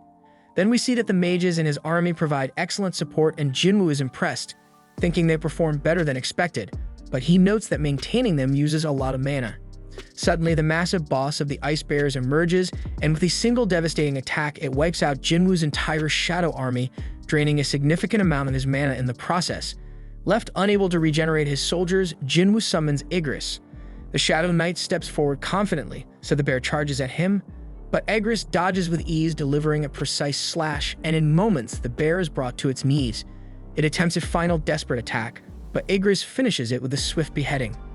Jinwoo observes, impressed by Igris' power. Reflecting on their earlier duel, he admits that he wouldn't have lost if Igris had used his sword. Even now at his current level, Jinwoo believes Igris might still be stronger, and then he praises Igris for handling the fight so well. Meanwhile, Kim Chol's party faces the elves, and we see that all of his teammates have been killed, leaving him alone struggling to process what the hell just happened. He bitterly reflects on how close he was to becoming an elite member of the White Tiger Guild, only to end up in this dire situation. The sight of the elves and the remaining survivors terrifies him, and he realizes he has no chance of winning, so he runs as fast as he can to escape. Then we see Jinwoo stands victorious over the Death Bears, showcasing his immense power as a necromancer. With a simple command to rise, shadow bears emerge from the corpses, seamlessly joining Jinwoo's ever-growing shadow army. Outside the portal, Sang explains that the strike force has been trapped inside for 3 hours, which translates to about 3 days in the portal's distorted time. Red gates are notoriously dangerous, so Dong-Su concludes that Jinwoo must already be dead and begins preparing to leave. However, Dong-Su halts his departure, demanding to know why Jinwoo was associating with the White Tiger Guild in the first place. Sang casually explains that Jinwoo is merely an acquaintance who wanted to observe a C-rank mission. Then while Sang feels relieved that this answer should suffice, Dong-Su shocks everyone by suddenly choking Sang. Dong-Su isn't fooled, he knows Sang has a talent for identifying promising new hunters. At that moment, Baek steps forward, transforming as he tells Dong-Su to stop. This only enrages Dong-Su further, who dismisses Bak as nothing more than a big fish in a small pond. The two S-rank hunters then release some of their power, sending waves of terror through those nearby. Sang grows increasingly alarmed, fearing that an S-rank battle could devastate the entire area. But despite this, the tension escalates, and the two hunters clash. Inside the portal, Kim Chol feels relieved after escaping the elves, but his relief turns to horror when he stumbles upon the mangled corpses of the Death Bears. The sight terrifies him, and he begins to wonder how the E-ranks he abandoned could possibly be responsible for such devastation. The sheer destruction leaves him trembling, so he suspects that the ice layers might be the true culprits and quickly retreats into the forest. Outside the gate, Dong-Su is impressed when Jinchul intervenes, managing to stop the escalating S-rank fight, so Jinchul humbly admits that the only reason his arms remain intact is that the two S-rank hunters restrained themselves at the last moment. Jinchul then reassures Dong-Su that Jinwoo is just an E-rank hunter, emphasizing that he reevaluated Jinwoo 2 months ago and found no reason to believe otherwise. Additionally, Jinchul explains that the surveillance team's investigation into your brother's death revealed it was caused by a magic beast. Dong-Su dismisses this as a convenient public cover-up, convinced that if Jinwoo isn't the culprit, then the killer must be the wealthy Liu. Jinchul then questions why Dong-Su is targeting Jinwoo if he believes he isn't the killer, but Dong-Su's reply is cold and blunt. It's an excuse to kill. But before the conversation can continue, Dong-Su is called away, muttering that Jinwoo is lucky. Sang watches him leave and reflects on how no one truly grasps the depth of Jinwoo's power the way he does. Confident in Jinwoo's strength, Sang believes he will survive the Red Gate. Inside the gate, Jinwoo's group sits around a fire, trying to stay warm. But their moment of peace is shattered when Kim Chol storms in, furious to see these weaklings alive and thriving. Dressed in weather gear and surrounded by blankets and food, they're clearly in much better shape than his own group. So Kim Chol gets enraged and accuses them of hoarding supplies, claiming his team died because they lacked proper equipment. Blinded by anger, he demands to know who was hiding all the gear and blames Park, suspecting she joined the weaker group because she knew the truth. Kim Chol then issues an ultimatum, counting down from 3 and threatening to eliminate them all if the culprit doesn't confess. And when no one speaks up, he screams Jinwoo's name, assuming him to be responsible and prepares to attack. However, before Kim Chol can act, Jinwoo suddenly appears and utterly overpowers him. The group is stunned by their leader's unexpected return, and Jinwoo admonishes Kim Chol for blaming others for his party's failure. Jinwoo also senses something more sinister nearby and accuses Kim Chol of dragging even greater trouble into their midst. Turning his attention to the surroundings, Jinwoo calls out to the hidden presence, stating that their aura is far too strong to go unnoticed, and he orders them to drop their stealth. In response, the Ice Elves reveal themselves, their leader remarking in disdain that one of the human scum is unexpectedly strong. Jinwoo retorts sharply, shocking everyone as he speaks fluently in the language of the magic beasts. Even Jinwoo is surprised by this ability, quickly deducing that his cheat system must be responsible. The elven leader then begins to explain their presence, revealing that one of his men sensed Jinwoo's immense power when he stopped the arrow, so the elf wanted to challenge Jinwoo to a fight. However, before the leader can finish speaking, Jinwoo swiftly chops off the challenger's head. The leader is amused by this display of brutality, but Jinwoo is uninterested in entertaining him and immediately launches an attack. The leader defends himself skillfully, and Jinwoo quickly realizes that this opponent won't go down easily. The leader, still amused, remarks that Jinwoo isn't human, questions why he's pretending to be. Jinwoo is confused by the comment, but the leader's laugh makes it clear that he knows something Jinwoo doesn't. He explains that elves are driven by a voice in their minds commanding them to kill humans, but strangely, they don't hear it when it comes to Jinwoo. This revelation makes Jinwoo suspicious, wondering if the elves' silence toward him is connected to his system directives. The leader speculates that Jinwoo might not be entirely human and encourages him to sensibly hand over the other humans. But Jinwoo demands to know why the elves are targeting humans at all. As the leader begins to answer, something bizarre occurs. His body glitches and he repeats himself as if stuck in a loop. However, Jinwoo refuses to comply, and the leader warns that defiance would make Jinwoo their enemy and reminds him that they vastly outnumber him. But Jinwoo is undeterred and questions why the leader is so confident. And with that, Jinwoo summons his shadow army, leaving the others to look on in disbelief, wondering how such a thing is even possible. The elven leader then dismisses Jinwoo's forces as a waste of time, but Jinwoo ignores his words and presses for a fight. The leader obliges and the two sides engage in a brutal battle. The humans with Jinwoo attempt to flee, but elven archers target them. Jinwoo demonstrates his incredible skill, eliminating the archers with ease. But despite his prowess, Jinwoo begins to understand the leader's confidence. The elves are stronger than he anticipated and are dealing significant damage. While Jinwoo's shadow army is technically immortal, regenerating his troops costs magic power. Though Jinwoo possesses a considerable reserve, it isn't infinite, and he realizes it could eventually run out, and even worse, he concludes that the elven leader is undeniably stronger than him. The leader engages Jinwoo directly, and Jinwoo quickly evaluates the situation, realizing that even with Igris fighting beside him, Barca remains an overwhelming opponent. The odds are against him, and his regular soldiers won't suffice, so Jinwoo concludes he needs a stronger force to match the leader's power. The leader then formally introduces himself as Barca, and Jinwoo returns the gesture. The two warriors charge of each other with ferocity, and Barca immediately displays his dominance. However, he's momentarily stunned when Jinwoo teleports his blade to his opposite hand mid-attack. Their exchange continues with narrow misses on both sides, but Jinwoo eventually gets pushed back. Barca expresses delight at the challenge, stating he hasn't enjoyed a fight like this in years.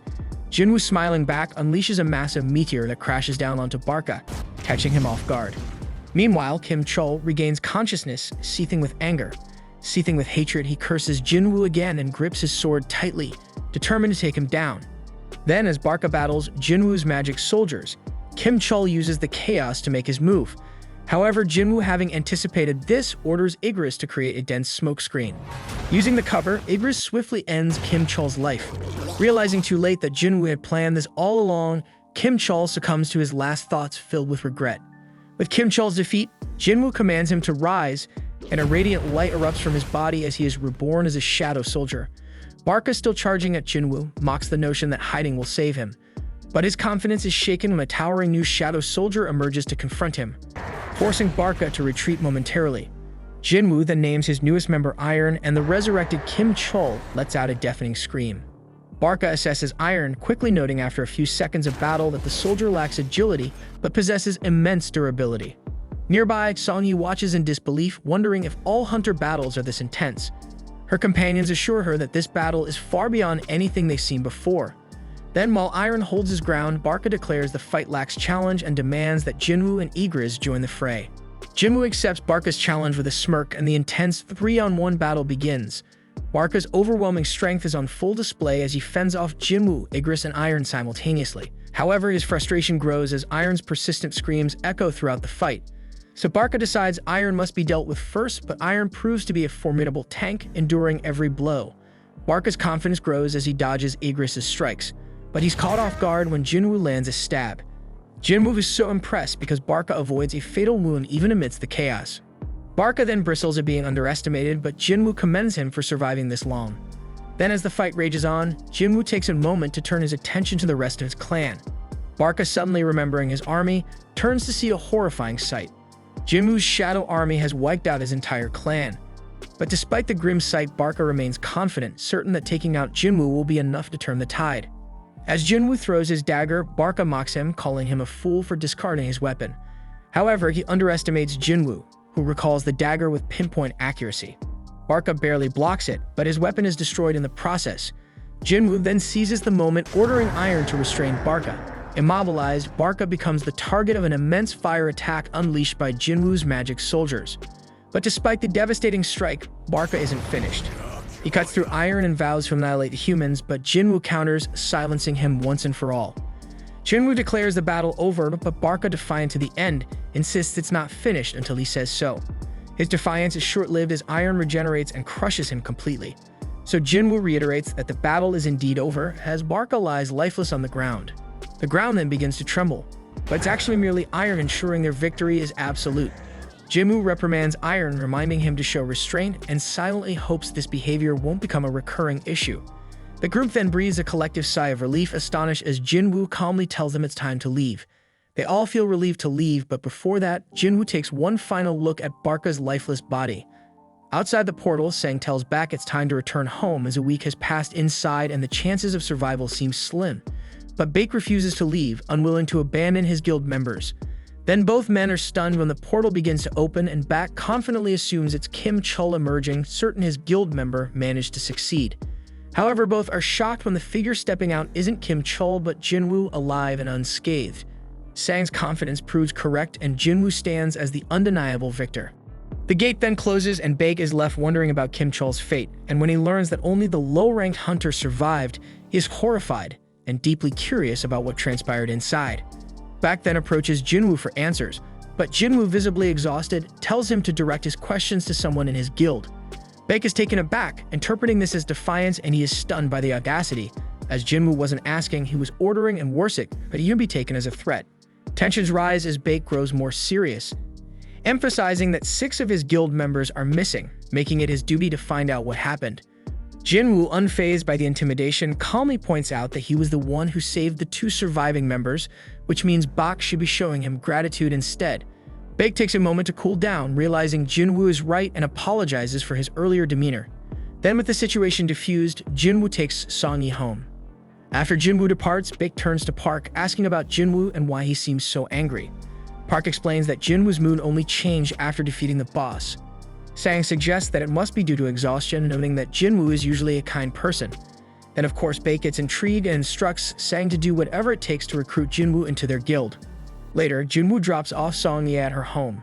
She thanks him for everything and says she looks forward to seeing him again. Then as he leaves, Jinwoo reflects on the ordeal.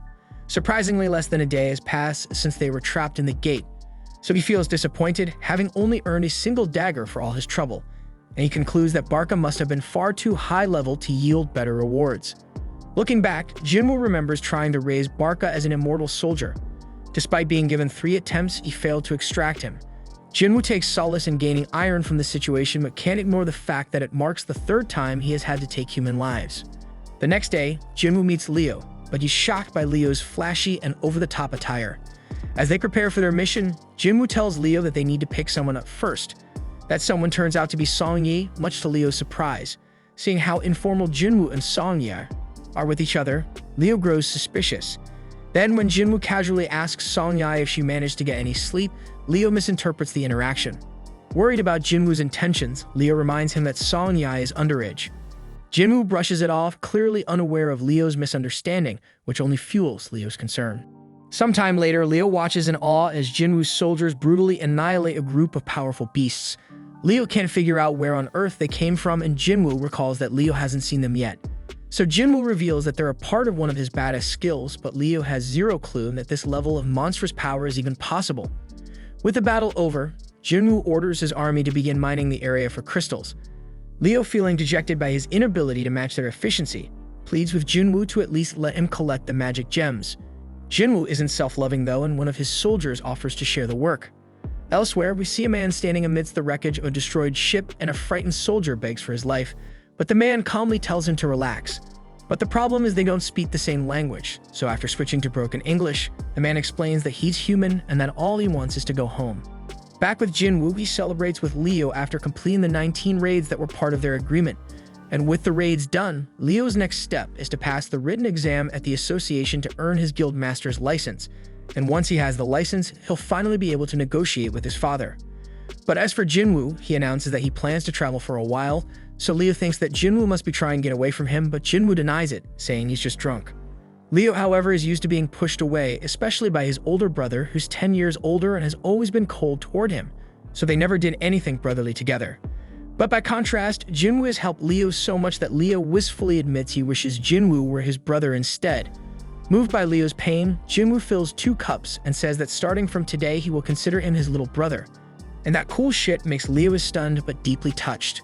Meanwhile, the mysterious man from the shipwreck has been restrained and investigators discuss his origins. He claims to be a foreign hunter who was trapped inside a gate 10 years ago and only recently found an exit that led to a gate in America. The investigators are skeptical, worrying that he might be a humanoid magic beast. To verify his identity, they called in an S-rank hunter for questioning, and that damn hunter is Dongsu, and they're waiting on him to do the questioning because the only information they know is that the man's name is Il-Fuan Sung. Later, Jinwoo tells his sister Gina that he'll be traveling for a week. She knows how busy he's been lately and teasingly asks who he'll be going with. Irritated by the question, Jinwoo curtly replies that he'll be going with a friend and leaves it at that. Soon after, he stands at the entrance to the demon castle, reflecting on how much he has grown since he barely survived his fight against Cerberus at level 20. But now with his level 3 times higher, Jinwoo is confident this challenge will go differently. Jinwoo then uses the key from his system to unlock the gate and enters the castle. Reviewing the quest objectives, he sees that his mission involves collecting demon souls. However, Jinwoo is shocked to learn that the system requires him to collect 10,000 souls, an amount he can hardly believe exists in the dungeon. But despite the overwhelming task, Jinwoo stays focused on his real objective, obtaining the ingredients for the elixir of life to save his mother. So no matter how many demons stand in his way, Jinwoo resolves to complete this damn quest. Elsewhere, Leo speaks with his father Han about taking over the guild. Leo is well aware that his older brother is also vying for control, but disagrees with his brother's approach. He argues that bringing in an outsider to run the guild is too risky for the company's future. Han, however, shifts the focus to Jinwoo, criticizing Leo for associating with him. Han recounts how Jinwoo was present at 3 highly controversial incidents: the double dungeon, the raid where Hum's team was wiped out, and the surveillance team Hunter incident involving murdered convicts. But despite the danger, Jinwoo miraculously survived all 3. Han also notes that Jinwoo was instrumental in helping Leo clear 19 raids to earn his guildmaster license and also played a significant role in the Red Gate incident, leading survivors to safety. So Han accuses Leo of using underhanded tactics by relying on Jinwoo to gain an advantage. While Leo admits his methods weren't ideal, he insists he knows what's best for the guild. But to Leo's surprise, Han suddenly agrees to let him pursue leadership, but with one condition. Han wants Jinwoo recruited to their guild. Han reveals that the White Tigers Guild has been trying to scout Jinwoo since the Red Gate incident, recognizing his immense potential. So if Leo truly wants to lead, Han challenges him to secure Jinwoo's allegiance first, and Leo accepts the challenge and promises to make it happen. Back in the demon castle, Jinwoo realizes that despite defeating countless demons, he is unable to extract their shadows to add to his army, and he can't figure out why. He has taken down a massive number of them, yet it feels like all that effort might have been wasted. Just then, he receives an entry permit for the next floor, and a glowing light marks the way forward. Jinwoo marvels at the dungeon's immense size because it's essentially an entire city contained within a single building. However, all the walking is quickly becoming tiresome, but luckily Jinwoo summons the bear leader to carry him. The beast charges forward, effortlessly cutting through a sea of demons that block their path. Impressed by its sheer power, Jinwoo decides to name the bear Tank. Elsewhere, a group of girls marvel at Chaha as they admire her. Chaha, however, recalls a conversation she had with Mr. Choi. He decided to keep the reports about the flying ants under wraps, but Chaha felt they should go public. Mr. Choi explained that releasing that information would only cause widespread panic, and instead they should focus on strengthening their guild as they're already the largest domestic guild, and more power is the key to expansion. Back in the dungeon, Jinwoo has cleared even more demons. When he first received the key, he feared this might be an S-rank dungeon, but so far the demons he's faced are around high B rank. Their numbers are overwhelming and they grow stronger with each floor, but by only killing the demons required to proceed, Jinwoo has made steady progress. Based on his experience with other structures, Jinwoo guesses that this castle likely has 100 floors, just like the Tower of Trials. So he wonders how strong he'll be by the time he reaches the top. Then as he reaches 4,000 souls collected, he reminds himself to track his supplies carefully. He also recalls his promise to Gina to return within a week, making this a race against time. Eventually, Jinwoo collects 10,000 souls, completing the quest's main requirement. However, his journey isn't over yet. As he progresses, he encounters a group of powerful monsters, and the leader's name appears in red text indicating extreme danger. The monster's name is Vulcan, the boss-class leader of the lower floors. Elsewhere, we see that Sang searches for Jinwoo, only to learn from Gina that her brother is on a trip, but Sang isn't convinced. There are no records of him doing a raid or leaving the country, and the last trace the association has of him is right in the middle of the city, so the association can only speculate about where he's gone. Meanwhile, inside the dungeon, Jinwoo declares that he'll take on the big boss while instructing his army to wipe out the remaining demons. His soldiers immediately spring into action, swiftly taking down the horde. And with more points allocated to his intellect ability, Jinwoo can summon a larger army and maintain them more efficiently. And also the increase in magical power has made battling much smoother. Jinwoo then turns his attention to the boss-class demon and wonders if the giant beast is ever going to get up. Assuming it's just going to sit there, he's caught off guard when it suddenly moves with blinding speed to attack him. Jinwoo reacts just as fast, dodging the strike and countering with a damn powerful punch that sends the massive demon flying. Even Jinwoo is surprised by his own strength because all he did is punch the damn monster, so he wonders if he accidentally leveled up his power. However, Vulcan isn't finished and it lets out a thunderous roar, so it seems it's about to shift into another form, reminding Jinwoo of his previous battle with Cerberus. The beast then charges at him with alarming speed, so Jinwoo calls out to Iron, who sends him a shield just in time. Jinwoo blocks the attack, but the giant launches a relentless barrage of punches. Jinwoo is stunned by how something so enormous can move so quickly. As the attacks continue, he manages to find an opening and moves behind the beast, only to discover that it can anticipate his movements. Vulcan is an absolute monster, and the only vulnerable-looking spot that Jinwoo can identify is his little head. Jinwoo then begins running, formulating a strategy to limit the beast's mobility. Spotting the perfect building nearby, he sprints toward it. Vulcan, too focused on chasing Jinwoo, crashes straight into the structure. And with the beast momentarily immobilized, Jinwoo summons his weapon, and in one decisive strike, he slices through Vulcan's neck. The Lord of the Lower Floors is defeated, and Jinwoo receives an item called World Tree Fragment as his reward. Elsewhere, we see that Ilfwan is being interrogated by Dongsu, who has heard rumors that Ilfwan might be a talking magic beast. But Ilfwan denies the claim, offering to undergo any tests, including DNA analysis, to prove his humanity. But despite this, Dongsu plays the role of a bad cop and shuts him down, ordering him not to speak unless asked a question.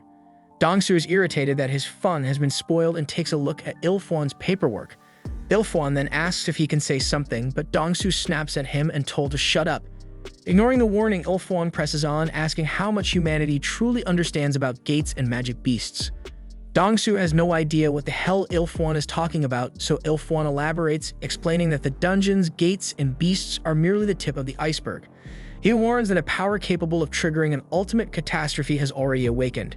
Ilfwan then reveals that he can't say any more, but insists that his only goal is to avert this disaster. Dongsu has had enough of what he considers nonsense and reminds Ilfwan that millions of hunters exist worldwide. He argues that if enough of them combine their strength, they can handle any threat. Ilfwan, however, reveals that sheer numbers won't matter against what's coming. He warns that those hunters will be devoured and turned into weapons against humanity itself. Dongsu, increasingly frustrated, dismisses Ilfwan's claims and turns to the absurdity of his backstory, specifically how a magic beast supposedly managed to have a wife and 2 kids. With mock curiosity, Dongsu asks what Ilfwan's son's name is, so Ilfwan replies that his son's name is Jinwoo. Dongsu's mood shifts to amusement as he smirks, informing Ilfwan that his son is dead. He refuses to answer any of Ilfwan's questions, adding that Ilfwan can ask his son all about it when they meet in the afterlife. Dongsu flexes his power while making this threat, but Ilfwan's expression darkens, his eyes filling with murderous intent. Back in the dungeon, Jinwoo's shadow army is ripping through yet another group of demons. Jinwoo acknowledges the leader of the group and remarks that the battle has become entirely one-sided, and he wonders if the demon leader is surprised by how terrifying his shadow soldiers are. But then it becomes clear to Jinwoo that even the undead can experience fear as the demon visibly trembles. And in a blink of an eye, Jinwoo sliced the leader's head clean off. Then a notification pops up, revealing that Jinwoo has just defeated Metis, the Guider of Souls, and has leveled up even further. Back outside, we see that part of the city lies in ruins after a massive disaster. An investigator remarks on how battles between S-rank hunters can reshape entire landscapes, obliterating everything in their path. He notes, however, that they're lucky this fight was contained to just this area because it could have been far worse. The destruction was so sudden and overwhelming that it seemed to happen in an instant. Surveying the aftermath, he reflects on how Dongsu was defeated so quickly that the damage barely had time to spread. Back in the dungeon, Jinwoo has run out of food, signaling that this is as far as he can go for now. He's reached floor 75, and while there are likely only 25 floors left, it's still quite a journey. The gains, however, have been worth it. From the skeleton he defeated, Jinwoo received a necklace, and from the beast on level 50, he obtained an earring. Both items are powerful on their own, but together they offer a set bonus, adding 5 points to all stats. Noticing one empty slot in the set, Jinwoo deduces that there's one more boss-level beast to defeat. He also earns an item called the Sphere of Avaricious, and while it doesn't benefit Jinwoo directly, it doubles the firepower of his magic soldiers when they wield it, making it a valuable asset. Finally, Jinwoo's latest reward is the chance to open the cursed random loot box. He feared he might never get another opportunity, so he's relieved to find his second key inside. But unfortunately, the key comes with no instructions, leaving him clueless about when or where to use it. For now, these rewards take a backseat to Jinwoo's main objective, gathering the ingredients for the Elixir of Life. He already has the World Tree Fragment from Vulcan and the Spring Water from Echo Forest after defeating Menace, but that's 2 out of the 3 ingredients needed to save his dying mother. So Jinwoo vows that the next time he returns to this dungeon, he will finish what he started and complete his mission. Afterward, Jinwoo exits the instance dungeon and reflects on his progress, and he realizes that he now only needs the purified Demon King's blood. Knowing how crucial it is, he concludes that he must be fully prepared before attempting to obtain it. Checking his stats, Jinwoo notices a significant increase in his level after his recent trip. However, he's still classified as an E-rank hunter, so while he can continue leveling up, his E-rank status prevents him from participating in high-level raid missions. So Jinwoo decides it's time to drop the facade and reveal his true strength by having his rank reassessed. The next day, Jinwoo heads to the assessment center for his rank revaluation. Coincidentally, Kitchell, Sang's ever-loyal sidekick, is also at the center, scouting for potential recruits. Kitchell casually observes the hunters, guessing their ranks when he spots Jinwoo among them. Recognizing him instantly, Kitchell quickly calls Bak, informing him that Jinwoo has come to get reassessed. Upon hearing this, Bake drops everything and rushes to the assessment center. Meanwhile, Jinwoo waits for his turn. He overhears a nearby conversation between 2 hunters. One of them reassures the other, who is visibly nervous, telling him that the test is simple. The anxious man explains his predicament, revealing that he needs to earn money as a hunter to support his wife and daughter, who have threatened to leave him. The other guy tries to comfort him, saying that as long as his rank is better than E, he'll be fine. He even points out recruiters who are ready to make offers to anyone ranked above E. Hearing this, Jinwoo reflects on how this has always been the harsh reality for E-rank hunters. Moments later, he is summoned for his test. Inside, the examiner notes that Jinwoo is here for a reassessment and assumes he's familiar with the process, so she instructs him to place his hand on the black crystal and wait. Jinwoo complies, but the examiner immediately notices an issue. An error message appears on the machine. She asks him to try again, but the same error pops up. The examiner repeatedly resets the machine, yet the result remains unchanged. Her superior arrives, noticing her distress, and asks if something is wrong. She explains the situation, believing the machine must be malfunctioning. So the superior decides to conduct the test himself, but when the same error occurs, he realizes it's not a mechanical failure. The superior explains to the examiner that this error isn't due to the machine, but rather its inability to measure Jinwoo's magical power. His energy has surpassed the device's limit, rendering it incapable of providing an evaluation. Stunned, the examiner quickly pieces it together. Jinwoo has become this country's 10th S-rank hunter. Meanwhile, outside the evaluation center, Mr. Choi approaches Jinchul, inquiring about the progress on the winged ants investigation. Jinchul explains that the investigative department has conducted an autopsy and is comparing the current sample with those from previous cases. However, they still require more time to reach a conclusion. Mr. Choi acknowledges this and changes the subject, bringing up the recent Red Gate incident. He mentions that the White Tiger Guild allowed a non-member to participate in the raid and even let him take down the boss. So he curiously asks Jinchul about the man's identity. Jinchul admits he has no idea, revealing that although he was present during the raid, he left before it ended. Mr. Choi is visibly disappointed by this and then notices a commotion inside the center. Deciding to investigate, the two head into the building, where they witness the aftermath of Jinwoo's failed rank reassessment. Everyone is buzzing about the machine's inability to evaluate his power. The examiner informs Jinwoo that he will need to return in 3 days for a re-evaluation using specialized equipment, as a standard machine is insufficient to measure his capabilities.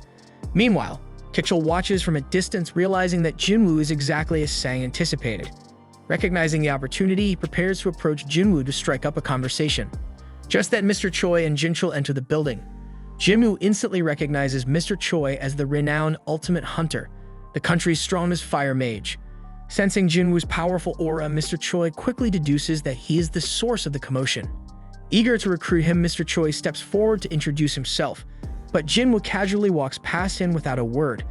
The entire room is stunned by this unexpected snub. Mr. Choi, bewildered, asks Jinchul if he forgot to introduce him properly, but Jinchul reassures him that he did. Despite this, Jinwoo still walked by without so much as a glance. Before anyone can say more, they realize that Jinwoo has vanished, leading them to suspect he must possess assassin-like skills. Moments later, Beck arrives at the center, panting from running there as fast as possible. Seeing him in such a hurry, Mr. Choi instantly pieces everything together. Jinwoo must be the hunter who cleared the Red Gate. This revelation solidifies his belief that Jinwoo is truly extraordinary. Choosing to leave things be for now, Mr. Choi exits the building. Meanwhile, Beck stands in shock, realizing that Mr. Choi has already discovered Jinwoo's involvement, and he laments that this was the last person he wanted finding out about the situation. At night, Jinwoo sits silently beside his mother, gazing at her peaceful figure. Before leaving the room, he whispers to her to wait for him just a little longer. Outside, he encounters Jinchul, who greets him with an unexpected confession. Jinchul admits that Jinwoo has completely changed his perspective. He explains that as part of the surveillance division, his job is to monitor hunters and bring those who break the law to justice. In the past, he had always been confident in his ability to judge people, but Jinwoo has shattered that confidence, proving him wrong. As Jinwoo walks toward the exit, he asks if he's under surveillance as well. Jinchul reassures him, saying they are monitoring him as a criminal. However, he notes that the surveillance team is tasked with controlling hunters, that even they are powerless when it comes to S-rank hunters. Jinwoo nods and continues toward the exit, but Jinchul stops him, saying there's someone who wants to meet him. Moments later, Gunny, the chairman of the Hunter Association, enters the scene. Introducing himself, Gunny invites Jinwoo for a calm and friendly conversation. First, he congratulates Jinwoo on officially becoming an S-rank hunter. Jinwoo looks confused, prompting Gunny to clarify, so he explains that the reassessment was merely a formality. The moment the machine failed to measure Jinwoo's power, his status as an S-rank hunter was essentially confirmed. So Jinwoo curiously asks why the reassessment was necessary if his rank was already decided. Gunny smiles and explains that it provided the association with a grace period, an opportunity to meet Jinwoo before anyone else could. Gunny elaborates, revealing that while the association manages a vast number of hunters, only a few are truly exceptional. Most elite hunters tend to join guilds in pursuit of fame or money. He then points out that even Jinchul, one of their best experts, is only an A rank, leaving the association in dire need of a more powerful figure. Gunny then extends an invitation to Jinwoo, offering him the most prestigious position in the association. He explains that the government no longer holds real power in the country. It's the hunters who now dictate the balance of power. At the center of this dynamic are the 5 major guilds, massive organizations barely maintaining a fragile equilibrium. Gunny warns that if Jinwoo joins any one of these guilds, the delicate balance will be thrown into chaos. Instead, he proposes a solution. Jinwoo should join the association and transform it into the 6th major power, capable of holding the guilds in check. Gunny asks for Jinwoo's thoughts on the matter, and Jinwoo, intrigued by the opportunity, begins to seriously consider the offer. Jinwoo then takes note of Gunny's remarkable presence. As the first S-rank hunter in the country, Gunny radiates overwhelming power and strength, with a physique that defies his age of over 80 years. Jinwoo realizes that despite stepping back from active duty, Gunny still carries the strength to rival him. He knows his life could take a turn for the better if he accepts the invitation, but Jinwoo still refuses. Gunny assumes Jinwoo, like many others, is choosing money, but Jinwoo surprises him by stating otherwise. Jinwoo explains that he longs for battle, declaring that the dungeon is where he truly belongs. Hearing this, Gunny feels his old heart race, a sensation he hasn't experienced in years, and he muses that if he were 10 years younger, he would have loved the chance to fight alongside someone like Jinwoo. Realizing he can't sway Jinwoo's decision, Gunny decides not to press further. Jinwoo thanks him for the offer and takes his leave. As Jinwoo walks away, Gunny laments that even S-ranked healers can't reverse aging, leaving him stuck with a body past its prime. He then instructs Jinchul to cancel all of his appointments for the rest of the day, wanting time to himself to reflect. Meanwhile, Jinwoo contemplates his next steps. He knows he must grow stronger as quickly as possible to save his mother. His sense of urgency drives him forward, leaving no room for idleness. Across the globe in America, Dong-soo awakens in a hospital bed, his body still battered from his recent encounter. The deputy director visits him, expressing the need to clarify one crucial detail. He asks Dong-soo if Il-Fuan-sung is truly a magical beast. And without hesitation, Dong-soo affirms that the power Il-Fuan displayed was anything but human, concluding that he must be a magic beast. Satisfied with the answer, the deputy director begins to leave, but Dong-soo stops him, asking what actions are being taken against Il-Fuan. The deputy director explains that while the administration is tracking him, there's no guarantee of success. After all, Ilfuan defeated Dongsu, one of their strongest. Left alone, Dongsu recalls the haunting moment after his defeat when Ilfuan warned him to stay away from his family or face relentless retribution. Even in hell, he will not leave his ass safe. Fueled by rage and humiliation, Dongsu resolves to prepare himself for a rematch.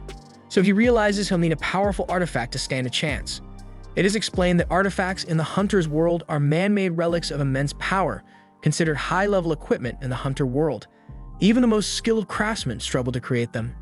Meanwhile, we see Jinwoo scrolling through artifacts on an online auction site, but nothing catches his eye. Everything worth considering is outrageously expensive, and he knows he needs to be fully prepared before taking on the Demon Castle. He inspects his sphere of avaricious, which can double magical damage.